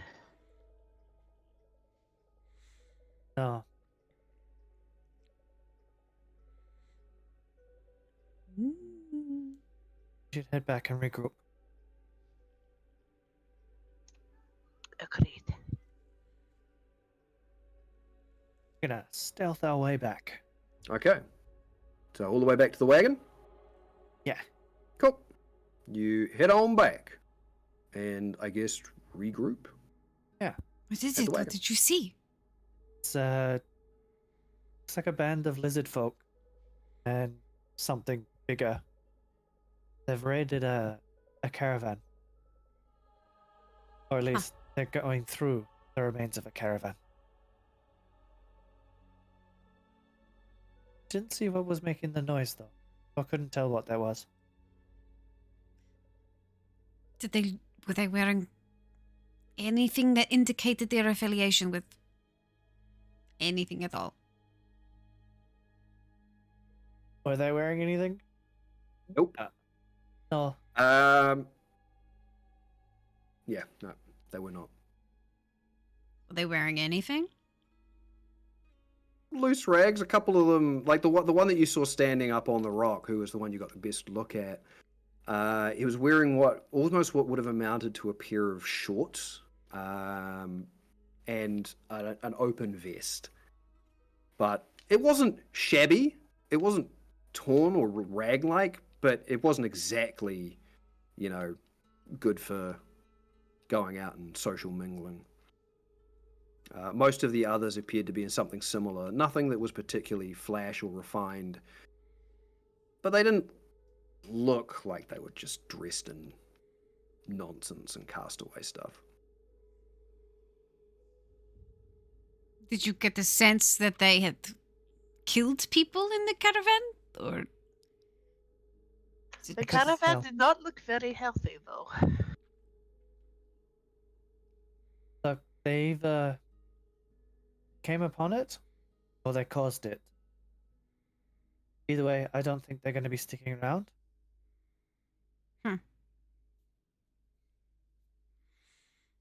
Potentially, they are just local bandits. They really do have it bad here in the Summer Realms. Well, You were warned. we can do nothing and move on.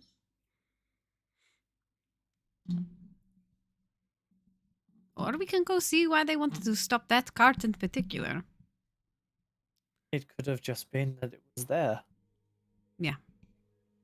We might be able to actually get some identification from the cart and report back to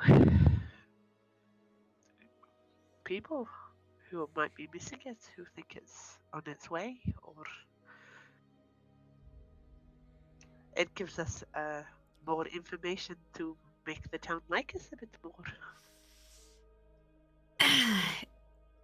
If Frey was here, team, she would be saying we would have to go check, right? To check if there were 100%, survivors. 100%.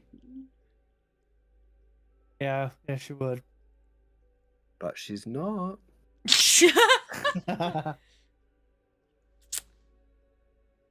How many total? A handful or so?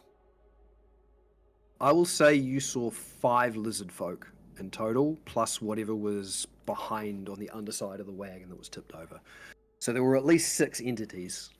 5 were lizard folk, 1 was a much larger size, but you couldn't make out what it was. Okay. So 5 down below, and then the 6th, like a 6th one was the lookout that they were near, or is that 5? That was the first one they saw. Yeah. 5 lizard folk and a larger one Okay. with the wagon. So there was six entities that they could determine.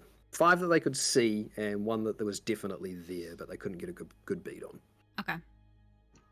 If we approach the same way, we could take out the lookout before they'd even know.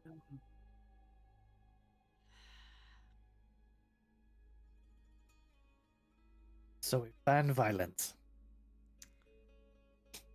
That seems to be what we've been welcomed with here.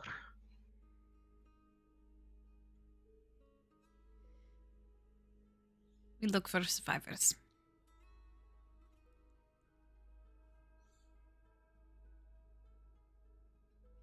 Don't think there would be.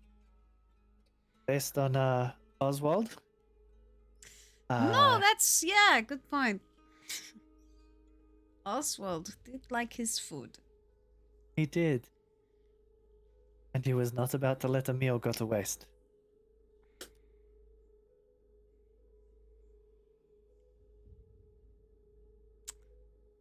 Ah, What's going on, team? Let's go kill them. let me hide the cart and our friend. And I'm just gonna go park it in, like, behind a stone fence or something. And double check he's tied into the cart. Yep. Yep, you can do that. Okay. All right. And so what's the plan? Ah. We Well, first, when just quickly, Mm-hmm. when no one is looking at Vander, he just wants to use his gift for a second. Oh. Okay.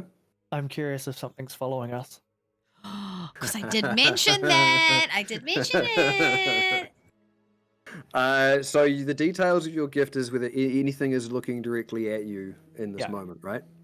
Nice. Unless any of your teammates are, Oh, I'm tying the guy to the Nope. cart. because the man in the cart also has a sack over his head, so he's not capable of seeing anything. So right now, you get no pings on your cat radar. Okay.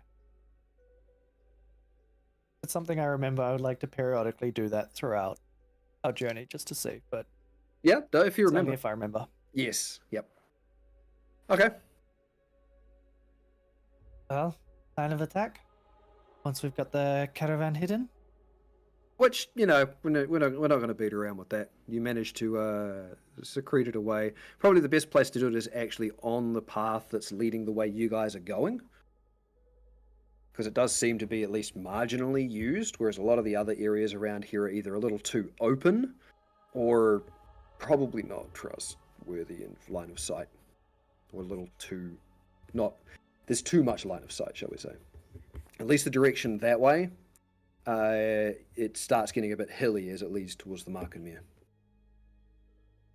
Because you are, essentially, as you're approaching Ruavant, the road is going through a pass between the Markenmere and the mountain there, and the Sunreach Mountains. So it is a pass that you're going through. You're just leading in. You're just leading into that now. So this is the hills leading into that area. Okay. Plan. We sneak Well, up, we get the lookout. And I have posted a map. Oh Discord. shit! I see. Yeah, I see you've joined into that one.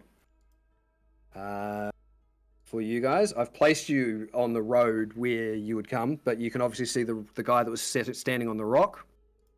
That was the lookout. That was where you got your lay of the land. Copy. Oh no, I need to go to this one. And then I'm gonna have to paste everything. Paste. Oh no, because if I copy and paste it, it's gonna be a whole thing. I'm gonna Control Z that, which is gonna commit to this.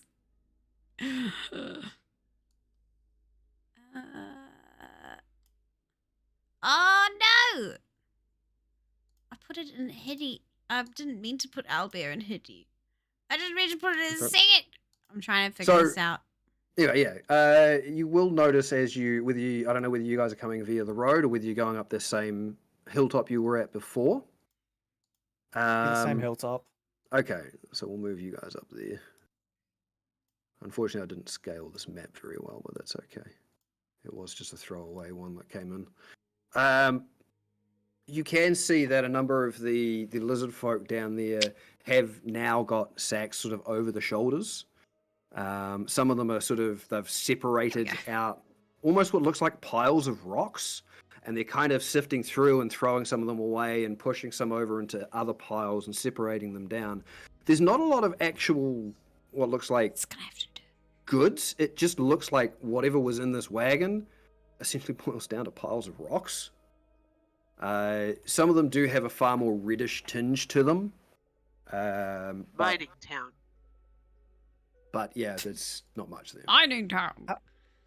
How old does this look? Does this look like a fresh battle? The thing being, you can't see any bodies. Even just the disturbances in the nature around. Because it seems to be the theme for today, make me a survival check. All of us, or Oh. just He's asking. We'll give it to him. 17. LB Radio is so good, Dodo. I love it. 17? Yeah. This LB Radio doesn't is appear to be terrifically fresh. The wagon itself seems to have... Like, they're generally pretty well protected from the weather, especially up here in the Summer Realms where it's perpetually the sun shining. But the splits and the breaks and the little tears in the wood and everything, it does appear to have been there for a while. Some of the stuff that's been scattered on the ground almost has a little bit of the grass sort of grown over it. It doesn't appear to be fresh at all. And just from that alone, you can't really see any signs of battle. Ben is going to message that to the party. This isn't a fresh thing. They didn't attack the caravan. Wait, shut up, Jeff. They're just scavengers. maybe we leave them to it. We could always ask. Say we are lost on the way to Ruavant. Who knows? Maybe they work with them. That is a good point. Well, you want to do it, or shall I? Let me and Frey get in position somewhere else, yeah? Okay. So I'm gonna. We're doing just like the last fight. We're gonna let. Okay, yeah, I'll add Frey in there. Sorry, I had not added her in. No, that's okay. There we go. Oh no, need to. Oh, she's resize that. tiny like a gnome. Yeah, as I said, the scaling on this was way off. So I think I'm gonna try and take me and Frey.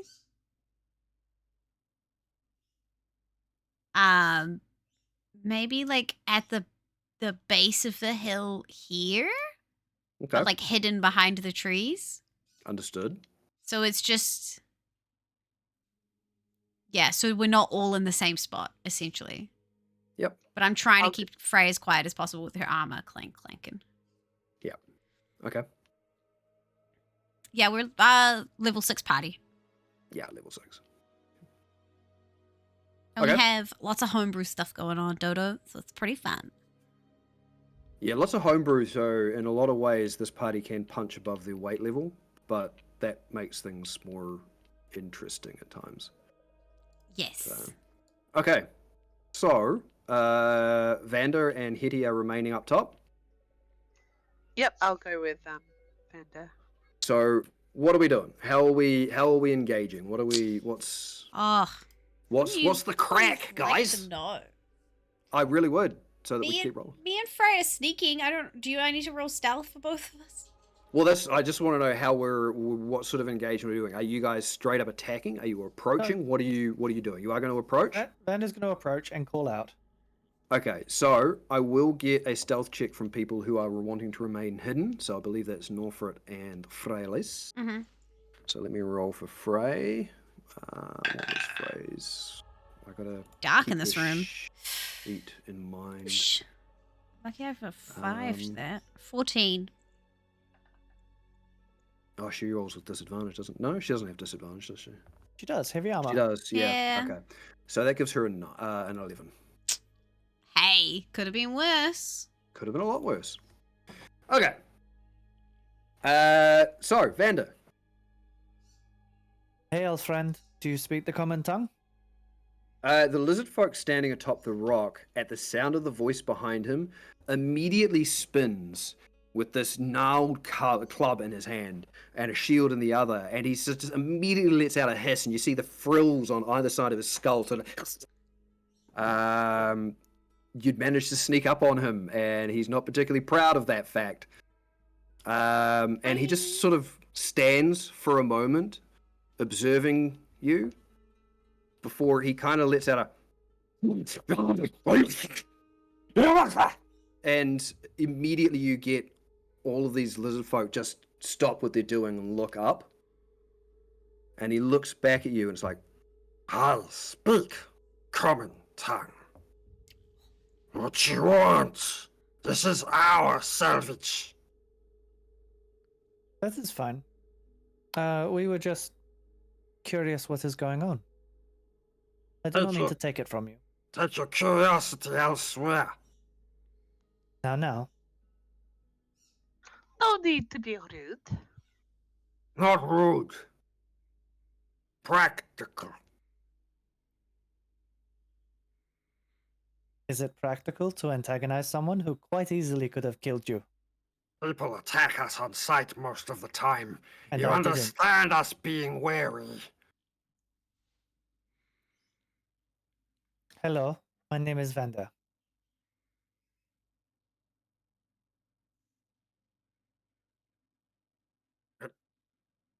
Hello, Vander. I am Hetty. Hello. Hello, Hetty. I'm not used to greetings.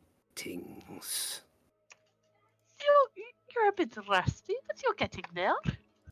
I am Kivith. Kivith. Pleasure to meet you. Yeah. See many of the reptilians down there just immediately sort of start coming together, bringing some of the sacks that they've got and abandoning the stuff they were sort of searching through. And at that point, you see the back of the wagon shift as a big clawed hand comes up over the top, and a massive green-grey skinned entity with almost this bedraggled hair and big googly eyes, warty nose and fang-filled mouth sort of leans over and just kind of drapes his arms over the wagon, looking up at you, and you can kind of see this little bit of almost yellowish drool coming down the side of his face. It's like, you mean us no harm? No. No harm. We claim this salvage. You'll leave us alone, yes? Okay. Yeah. Good. What is your very large friend there?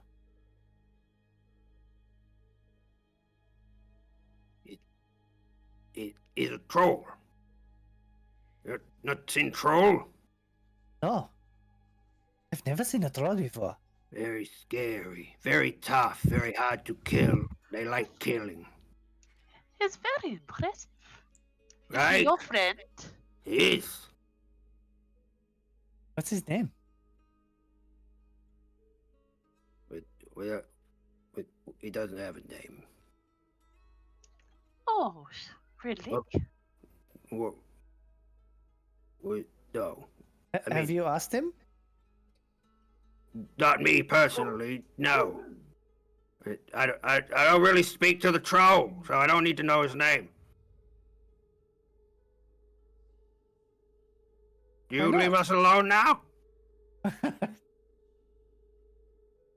Sure. I think we've got what we came for. Thank you. Have a nice you're- day. You're welcome. Okay, bye now. Sort of takes a couple of steps and just kind of sort of keeps an eye on you while looking down to the other, and you sort of see him, make this sort of waving motion to go back to what they were doing. You guys backing away? Yeah, we'll go enough. Sorry, the dog is going nuts. Alright, so is mine. The doggies just want to play.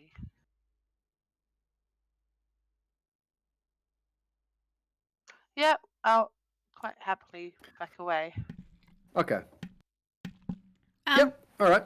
While they were talking, Yep. could I have been looking at this area, Mm-hmm. trying to figure out how recently this happened, and Yeah. if there's dead people, like if there's fresh bodies, kind of thing.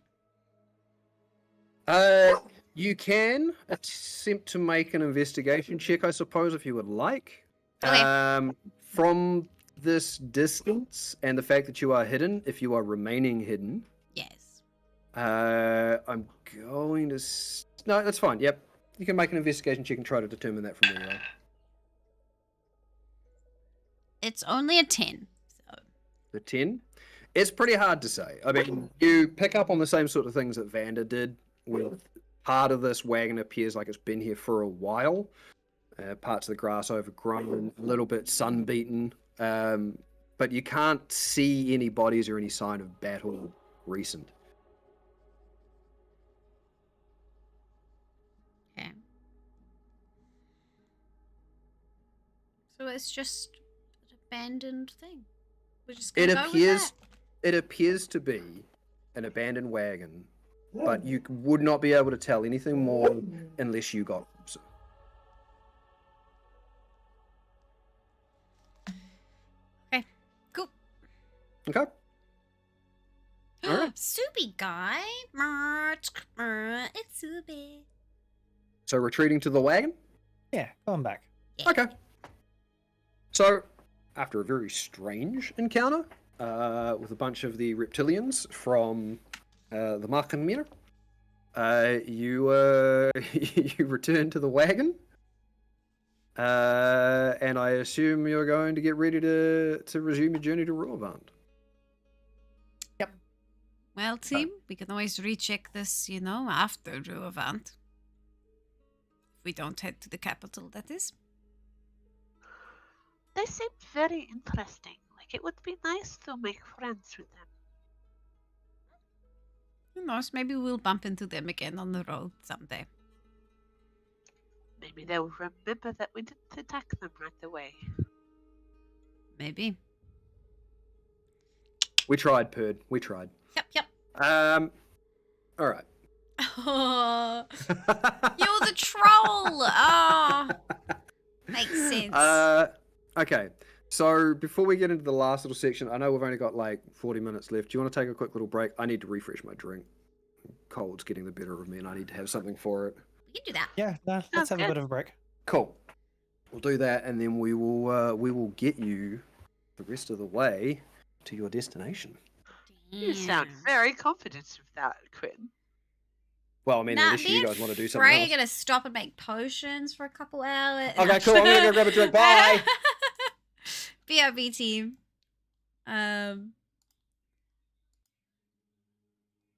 Well, I think we could actually get a different Bob going instead of this.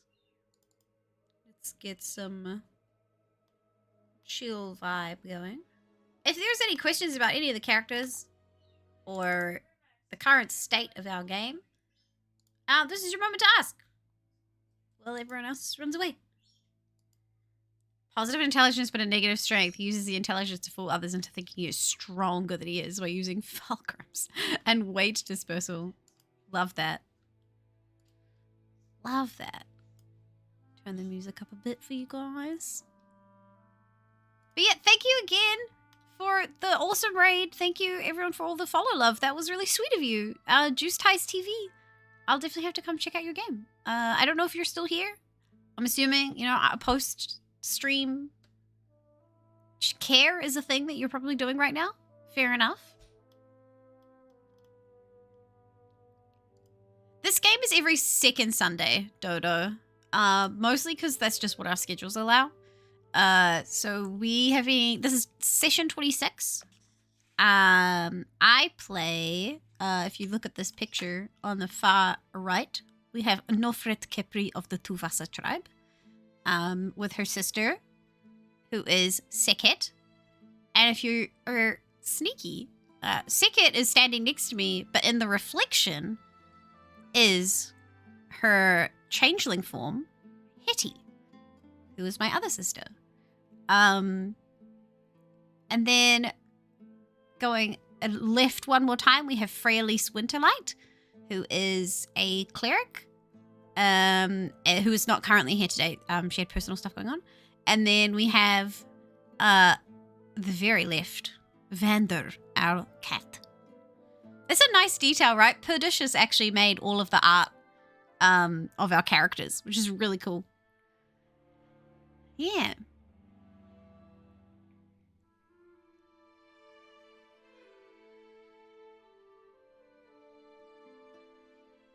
Drop the GIF images on the screen around the sides just because the GIF image, the moving ones. I mean, we can do that if you really want. I don't know if it's going to make it too cluttery.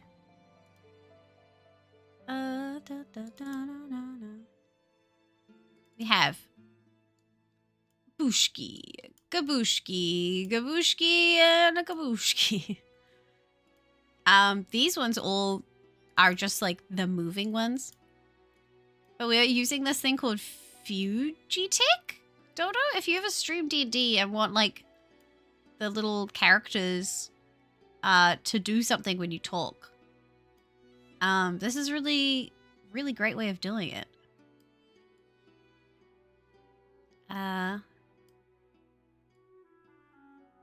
Maybe we'll actually put her here, and then we'll put Nofret somewhere over here. And then we'll put Vander with his knives. Move you down. Just to confuse you. Oh, maybe I should put them on the sides that they're on. Maybe put the sisters here, switch you two around. This is cute. Who cares about clutter? I mean, that's true. Make Frey a little taller. Ow. So yeah, that's all our characters. Future they are not animated though, so maybe we could do that. Yeah, these, I mean, Purdy went out of his way to make these animated, which is incredible. Yeah, so it's cool. It's like all of our characters have their little thing that they do.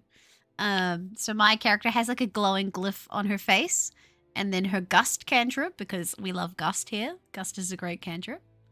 And she's a rune sorcerer from the Critical Role campaign guide. Well, that Taldore campaign guide. And then we have Hetty, who is a warlock, throwing that purple eldritch blast. And then we have Seket, who is our barbarian with her big knife. I can't remember what it's called. Nagi Nagi. Nagi Nagi? Nagi Nagi. Something like Yeah, something like Nagi that. Nagis. Nagi What? Nuggies. I Chicken also like nuggies. pie. Yeah, I Nuggies? also like pie. I fed the dog, so This hopefully isn't in he's the up right now. Taldore world. Oh, you fit that. That's like my cats. They just scream at me. Well, it's a little early for her, but it's like, oh well. You know what? It's just do it. Yeah. This is not in the Taldore world. This is in Syleria, which is Quinista's world. But I own the Taldore guide and read the Rune Sorcerer bit, and I was like, I really want to play one of them. And then Quinn is sort of, it's weirdly fit into his world anyway. Or yeah, So there's some it's lore stuff that actually makes it work in my world. yeah. Love homebrewing everything. It's great, right? Homebrew's so good. It just allows you so much more freedom. Like flavoring things just normally is pretty good, but homebrew just does allow you that extra little bit of freedom to do what you would like to do and try and achieve. So even a lot of the enemies and stuff that these guys fight are at least partially homebrewed in a number of ways. Which is cool if like, I mean, some of us in the party have played a lot of D&D at this point and we know a lot of the monsters. So it's kind of Like- cool to be throwing something and be like, oh, It's this shit's like I resistant said, to fire. part of the reason I got into homebrew was I started creating my own adventure in the world that started becoming Syleria, but I had a player who knew all of the stuff. And it started getting annoying where even though he wasn't intentionally metagaming because we were young, he was always like, oh, I know what that is and this is what you need to do. Well, that's what its weakness was. So I mixed it up and I gave them an enemy that looked like it was one thing and completely flipped most of its things. And it really threw him for a loop. But it threw him for a loop and he enjoyed it. Because he thought, holy shit, I don't know everything. So it's like, yeah, cool. This is now what I'm doing. Yeah, Purdy was playing a crystal guy. So fucking cool. Chrysillin was the name, yeah.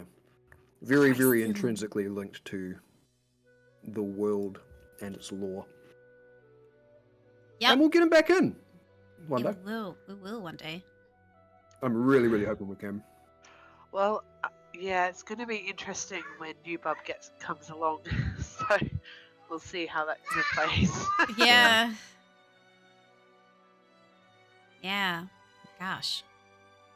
Are we all back? Yes. Kabushki. I have changed this back out of BRB mode. Yes. Yes. All right, so we're good to get going then, are we? Aye. Beautiful. Sorry, give me one moment. Just making sure I've got everything Hold there. on. Spent more time attending to the Yes. dog than I did to my own stuff. That's me with my pets. Yeah. All right. Bex, apparently you can remove the pic over Vander's cam. I think Purge messed around with the Discord stuff and made it. so Well, it works. I don't, because it's a bigger picture. Oh god, I'm Either picking way. them up together. 'Cause always Yeah, I it's also interesting like that idea, little. Vix. Like the fact that we actually have a Little. changeling that can be either one of the two of you playing because of the way changelings work in my world. All right. And you have to maintain 2 character sheets and level up twice. Ugh. I mean, she already does that. I run It's the just stream. that way they have. It's just that way they have one character sheet each. That's complicated enough. I could not play a changeling and run the stream. I don't think.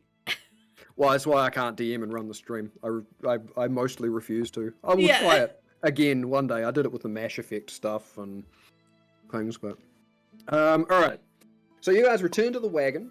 You get yourself back on the main trade route, and unless there is anything else you would like to do, please insert random nonsense here. Just periodically checking his GIF to see if anyone is. There's no usage limit on that, is there? No. Really didn't nut out the. We really didn't. No. He just goes, someone's That's looking okay. at me. That's fine. Yeah. So yeah, the sun sort of starts setting. You have been on the road most of the day, and bar that one semi-encounter with denizens of the Markenmeer, it's been pretty uneventful. You do eventually get to a point where the wide trade route does have a standing stone that actually acts like a signpost, and you can see very clearly on it an arrow leading up a hill track. Or not? It's not a track. It's still a road. It's a little narrower than the trade route, but it is a very well travelled one. You can see the wagon ruts in the dirt, leading up into the hills, in the foothills of the Sunreach Mountains. The trade route continues north, winding its way through the pass, and you've got the other mountains that border the Markenmeer rising up to the east. Hello, Blipsqueak. Yeah, it's the sign also has Welcome to the south stream, Blipsqueak. Cascorn and north to Sunhaven. There is no mention of the Markenmeer or Fort Falling Embers. It's just an arrow. An arrow and then a scribbling on it that you understand. It says what it says. So, pulling off the main trade route and up towards the mining town of Ruavant, are we? Yup. Okay. I think we're just carrying. We're just going. Yep. All right. Blip. So, Thank you for being you here. begin the very steady incline up this road. I'm still going to call it a road. This track. It leads up in between these sort of winding foothills that start getting slowly higher and higher. And the path is mostly straight. It does wind a little bit from time to time. And it is very much, as you get higher, it starts getting darker as the sun's gotten lower, and it's getting very, very close to that point where it's going to be dark enough that you have made such good time today, you're obviously going to get to Ruavant, but it's going to be late. Right. And you do see, as you're traveling, these tiny little lights, just very small ones, start coming on atop these hills that border this road. And as you get closer to them, you can make out these small little watchtowers just posted at regular intervals on either side. And you sort of see the silhouettes of individuals in there, keeping an eye as you traverse your way up. Yep. I wanted to change into my my black attire. My same Alright. outfit, but black. Oh yeah. That's right. Yep. Did we get something for Hetty or? I don't know. Did you? I think. I think we did because she understood that you were a changeling, right? Didn't she like pack something for you? She understood that she was a changeling, despite the attempted misdirection. +8 to stealth. Oh man, you don't even want to know how Doing much alright, then. Amanda pluses. Not much. Be nutty, yo. Well, feel free to ask questions if you're new to D&D. This is very homebrew, but if you've got, we love talking about D&Ds. It is very much at its core still 5th edition, but Yeah. just with a lot of changes and Lot of additions. sass. So. All right, so if you guys want to do some changing, you can. Freya Lee's had a change of outfit as well. I believe we did at least have something where it was like, you're not wearing your priest robes. Yeah, she's not wearing the idolatry of her faith. Yeah. Okay. Yeah. So you guys do sort of take on turns to get changed as you go. The incline never gets too much. So the horse isn't exactly struggling, but after a full day of travel, you can tell that it's taking its toll. But it's probably another half an hour or so before you begin to see a glow in what looks like one of the mountains ahead of you. And as you sort of wind around one of these small little hills, you see what looks like almost like the orange spokes of the upper half of a stylized sun. Just these lines set into the mountain ahead of you. And you can see that surrounding it, carved into the face of the mountain, is a half hemisphere of the upper half of the sun. And these glowing orange lines spread out from it. As the cart starts to level out, you can see more of a glow ahead, and the track begins to widen. And you can see that on either side of this massive sun that's been carved into the side of the mountain, there are almost like these two large rocky arms that come down and join into where these hills descend down into the pass. These steep cliffs that almost kind of cradle what you now realize is going to be the settlement of Ruavant. And as you get closer, you can see more of the guard posts with the lights, and it begins to open out. And on either side of the track, there are these large wooden palisades with the big log spikes pointing out towards where you approach. A large, say, maybe 25-foot space lies between them for wagons and people to go through.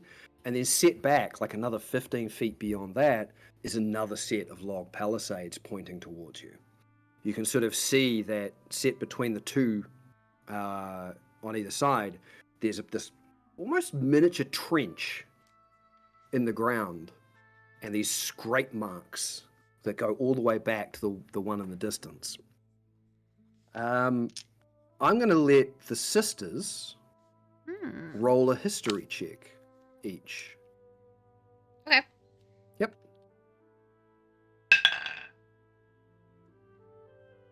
13. 9. 13. Kind of fitting that it's maybe more the Seketi of it. There is one of the tribes in the desert that has what are known as mobile barricades. So the entire idea of it is that they set up these log barriers, and they are capable of being lifted and moved by a few people. They are magically enchanted so that you can actually lower and increase their weight. They get moved, then they get set into the ground, and other people will come along and shift the earth over it to lock it into place.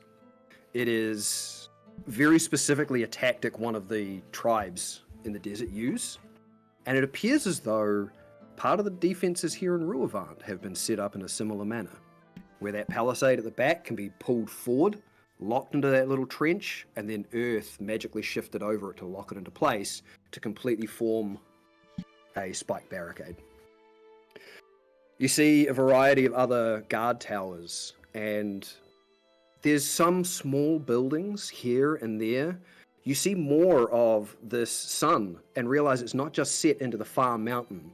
It's actually set into the ground itself. So the bottom half of the sun is actually a gigantic mining pit. And more of these lines of orange, glowing orange, actually spread out from the mining pit, and they have rails on them. And you actually see where some of these mining carts have been pulled up along these glowing orange crystal lines and have been pulled up to where they are offloading some of the ore and the minerals, pulled by large aurochs-like creatures.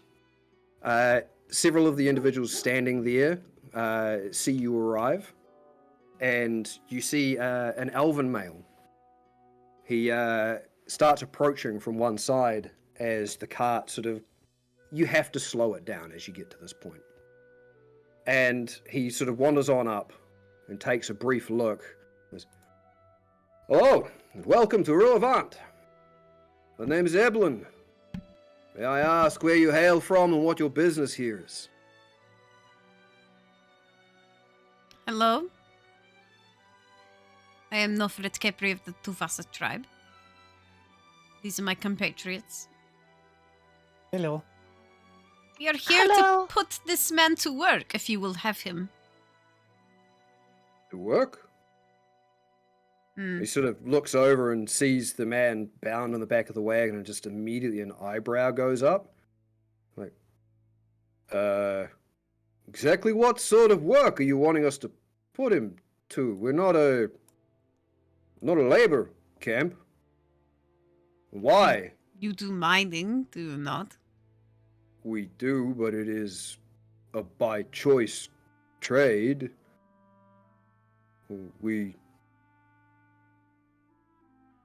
Why would you? What has he done to?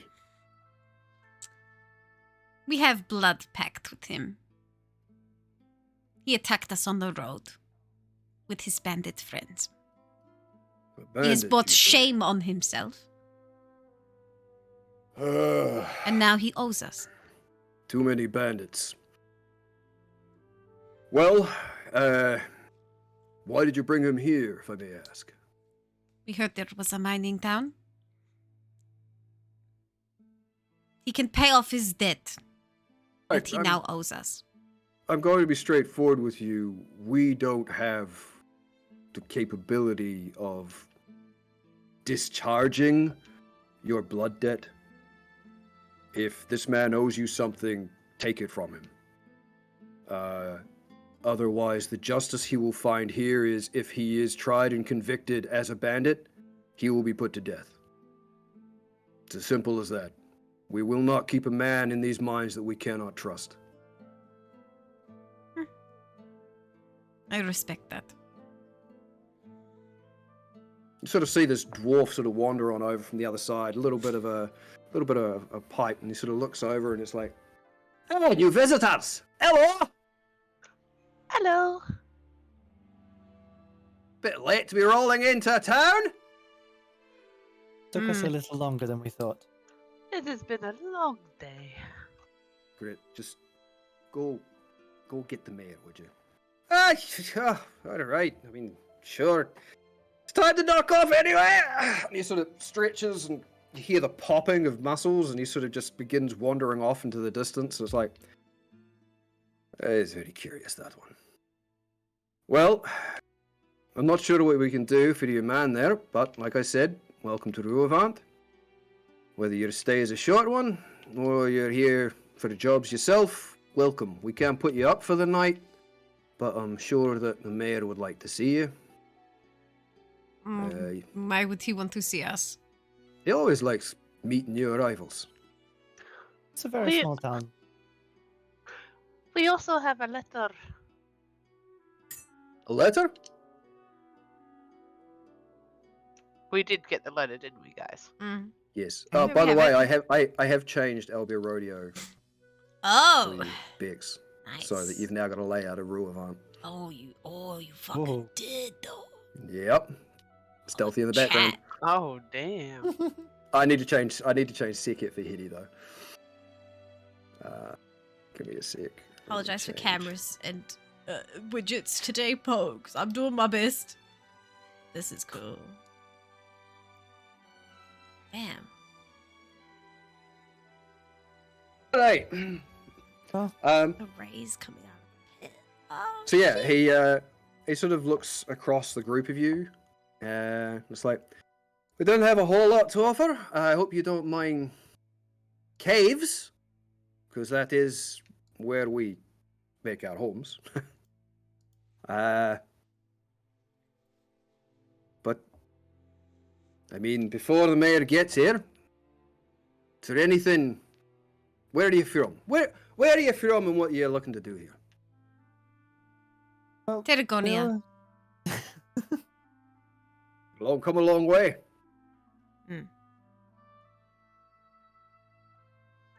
Is there a merchant in here?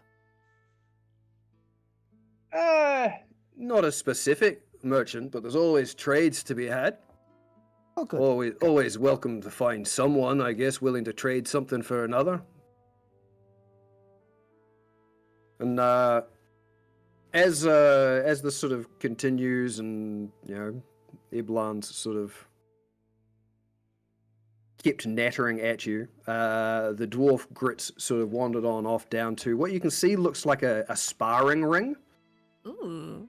And you can sort of see that there are two bare-chested men who are currently grappling and having at each other while they've got a few other people looking on.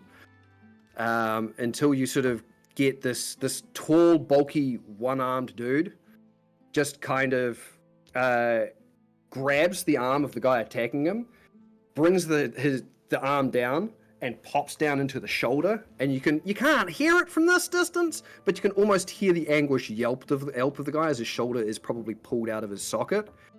As the sort of this muscular man then just lifts his knee up into the guy's throat and then drops him to the ground. There's a bit of a cheer, and even Grit, who's sort of stopped with his pipe, and it's there. He's has a little bit of "Hey!" And the man that knocked the other fella down, this tall, bulky dude, just with one arm, because he's only got one arm, leans down and actually offers his hand to the guy he knocked down. The disgruntled man sort of grabs the arm, gets lifted up with ease, and the two of them share a bit of a handshake before Grit then calls out, "Hey, mayor, got some visitors? Figured you'd want to come see 'em." It's like, "All right, Grit, I'm on my way." And he sort of immediately, pulls like this little sash off his belt and begins wiping down his face as he makes his way over. Sort of nodding at the people around the pit and sort of clapping them on the shoulder as he goes. Before he comes over, Hetty's looks like she's having a conversation with herself. Like her little face is just changing expressions, but silently. And then she sighs, rolls her eyes, and goes, "That's fine, Tiki Pit.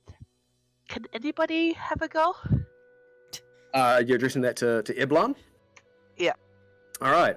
So Iblan sort of, watching the exchange that was going on as this bulkier man starts wandering on over, like, "Oh, you're welcome to give it a go. Usually it's just for the men to sort of have a little bit of sparring. We all like to keep in top shape. We're not averse to women, obviously. I'm not trying to be misogynistic. We have enough women do it as well. Just men as a generic term. Yes, no. If you would like to, certainly, that can definitely be arranged." He sort of looks at the gnome and kind of like, but not just willy nilly. You have to run that either by myself or the mayor. What is yourself's name? I'm Iblan, captain of the guard here. So yes. And the other man finally after wiping down his hands, wanders on over, and you do see, yes, he is a very bare-chested, tall elven man, very bulky. You see his upper half has quite a number of scars on it, including some scars on the face. His hair, the sides of his head is shaved, and over the top it goes down to a very long sort of a ponytail that's wrapped in leather. His hair is almost striped with this kind of darkish red and brown, but there's large patches of grey that seem to be coming through, giving him almost 3 tiers of stripes in his hair.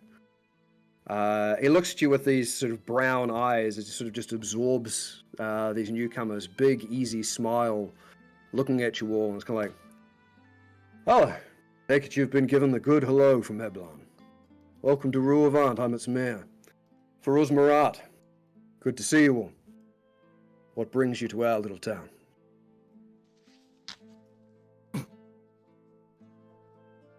Trade. Trade. Trade and Well. exploration. Well, there's not a lot to explore, but we can certainly trade in things, although most of our trade is done via heading down to Cascorn or up to the capital itself. But I'm sure we can find a few things to trade with you here if you'd like. Bit of a long journey, a late night. If you'd like, you can rest here before deciding what you're doing with the rest of your time, whether you'd like to stay or move on. You have lots of work here? There's always lots of work to be done. Especially lately, we're a few hands short of what we normally are, but that's Why is neither here that? nor there. Well, we had a little bit of a an incident in the mines a few days back. Unfortunately, we lost a couple of our workers, and haven't really had the time to put them to rest properly. So, Insight check. go for it. I What do want to you- know if he actually what do you- cares about those guys that died. Go for it. You do see, as he says this, Eblan and Grit, who's the dwarf who's sort of wandered on over, both kind of lower their head just a little bit with the slight sort of melancholy look on their faces. 21. 21. So whether he cares about it or not, Yeah, whether he actually genuinely cares about the people he's lost. Or if it's just a facade. he appears to have some level of care, but it seems to be almost a 21's pretty good. It's almost like a detached level of care. Like if he's the mayor of the town, he's not caring about them necessarily on a personal level. But there is a level of like he does give a shit, but he also needs to be looking to the bigger picture of moving on and what that requires. So it's not fully a facade, but it's not all entirely true. His level of care is not 100% where you would expect it maybe to be, but Okay. from a bigger picture perspective, maybe it's understandable. Incident in the mines, so they are not 100% safe? No mines ever are. There's let's just say we found a new vein a couple of weeks back, and it was determined through those of us, the stone mages that know the ground, it was not quite safe to mine yet, so they decided that we would need time to reinforce those tunnels, and we decided to give it to them. But a couple of the younger, more eager lads decided that they were not interested in waiting, and they went down and had a little bit of a tinker. Unfortunately, it didn't trigger a cave-in as you might expect, but you've just arrived. This is a somber story to greet you with. It triggered an attack from something living in the mines. Now you have my interest. Our previous mayor, Mayor Gobber, led an expedition to try and save the men, whilst myself and the other men of the guard tried to keep the creature distracted, but it came at us from out of the walls, the floor, the ceiling. We fought to defend the men, and Gobbar went in with a few others and managed to get most of the young men out. Unfortunately, in the process, there was a cave-in, and he was lost along with some of the men behind. We fought a retreat, and here we are. And he sort of gestures over to the far left, where you can sort of see between two almost cave entrances in the sides of the arms that encircle Ruavant. There's this kind of stone plinth there, and as we're already looking at assembling a statue for his memory. I was the former guard captain, and as much as I was not interested, against my better judgment, I am standing in as acting mayor until the king can assign someone new. How an insight check. Yeah, I was going to say, how many Go for it. insight checks can we do? Go for it. I'm not going to say no to insight checks. It's about Okay. time you guys started doing the insight checks. We did the Uh, last few games. I know. You're doing well. We're You being definitely started more learning your sus. lessons. I don't trust as easily. Oh. 6. Given that you were told Faruz-Murat, Yeah, Well, he's Captain of literally the Guard. introduced himself. he's the guy, He's that you now were mayor. here to take a look at. and he's currently the mayor. Yep. Situation may have changed a little bit. Norfred is also inciting him. She's trying to understand if Go he for it. knows more about the mayor's death. Like, Yep, is he 100%. telling a half truth? Go for it. What were you doing, Vander? What were you inciting? He got a 6. Yeah, so it doesn't really matter what I was trying to figure out because he failed. 17. 17. Norfred, So what is it please you- keep what this is up. it- What is it you're trying to determine? I'm trying to figure out if he knows more about the mayor's death. Or Alright. if he really died to like some creature. With a 17, what you're able to determine is this man seems relatively genuine. Altan kind of told you this man had a little bit of a presence about him, and you're kind of feeling that just being close. In that he does exude sort of this aura of, okay, you know, it is unfortunate what happened. It feels, just from the tone of what he's saying, that he might know more. However, you have also just arrived in town and are strangers. So the reason he may not be telling you more is because he doesn't know you. So yes, he definitely knows more. You can't determine the reason why he's not telling you more. So, did the cave-in kill this creature, or is that still a bother to the mine? Well, this is why we haven't recovered either Mayor Gobber's body or that of the young men who were lost.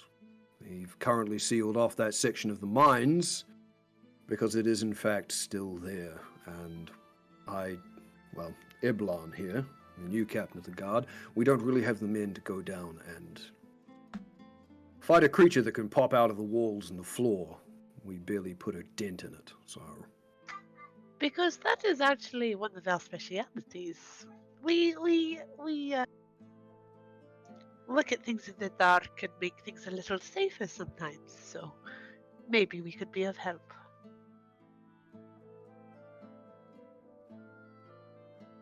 And he starts sizing you up after having said that. Just takes a very sort of measured look at each of you, sort of lingers for about 4 or 5 seconds on each as he just kind of sizes you all up. He goes, adventurers or sellswords? One and the same. Sometimes. Sellswords will do anything for money and it doesn't mean they're capable. Adventurers, however... And he takes a little bit of a longer look, like, I'm going to go out and I'm going to say, given some of the bits and pieces you appear to have assembled upon your bodies, you're either very successful sellswords, which means you call a very high price, or you're relatively decent adventurers. Which means we may be able to use that. If you are willing. Well, one of the reasons we wanted to check out this town is, we wanted to check and see how we go as, like, laborers and workers and stuff, We're testing our foot in lots of different things, but this sounds more up our alley, if I'm going to be 100% honest. Well, our problems aren't limited to the mines, but if you can help us out with that, I'm sure that we can deal with the issues on the other front. But for now, I think perhaps we just welcome you to Ruavant. Drinks will be on us. And, come.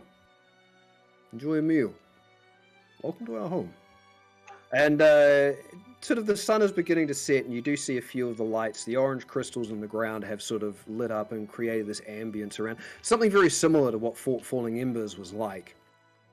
And it is, as he sort of finishes addressing that a wee little horned red-skinned kid, you can't tell whether it's sunburn or not, comes running on over and immediately just plows into Faruz-Murat's legs, wrapping them up in a hug. And he sort of looks over at you with these sort of golden glowing eyes. It's like, oh, are they, Daddy? Newcomers to the town. Fuck. Newcomers to the town, Jack. They might be able to solve some of our problems. But go get your mum. I'm pretty sure she'll be interested in meeting some of the newcomers as well. Oh, she's busy doing fortunes. It's like, that's okay. I am sure that Willis can wait. He doesn't need his fortune told every single day. Is that... And the kid just hikes off.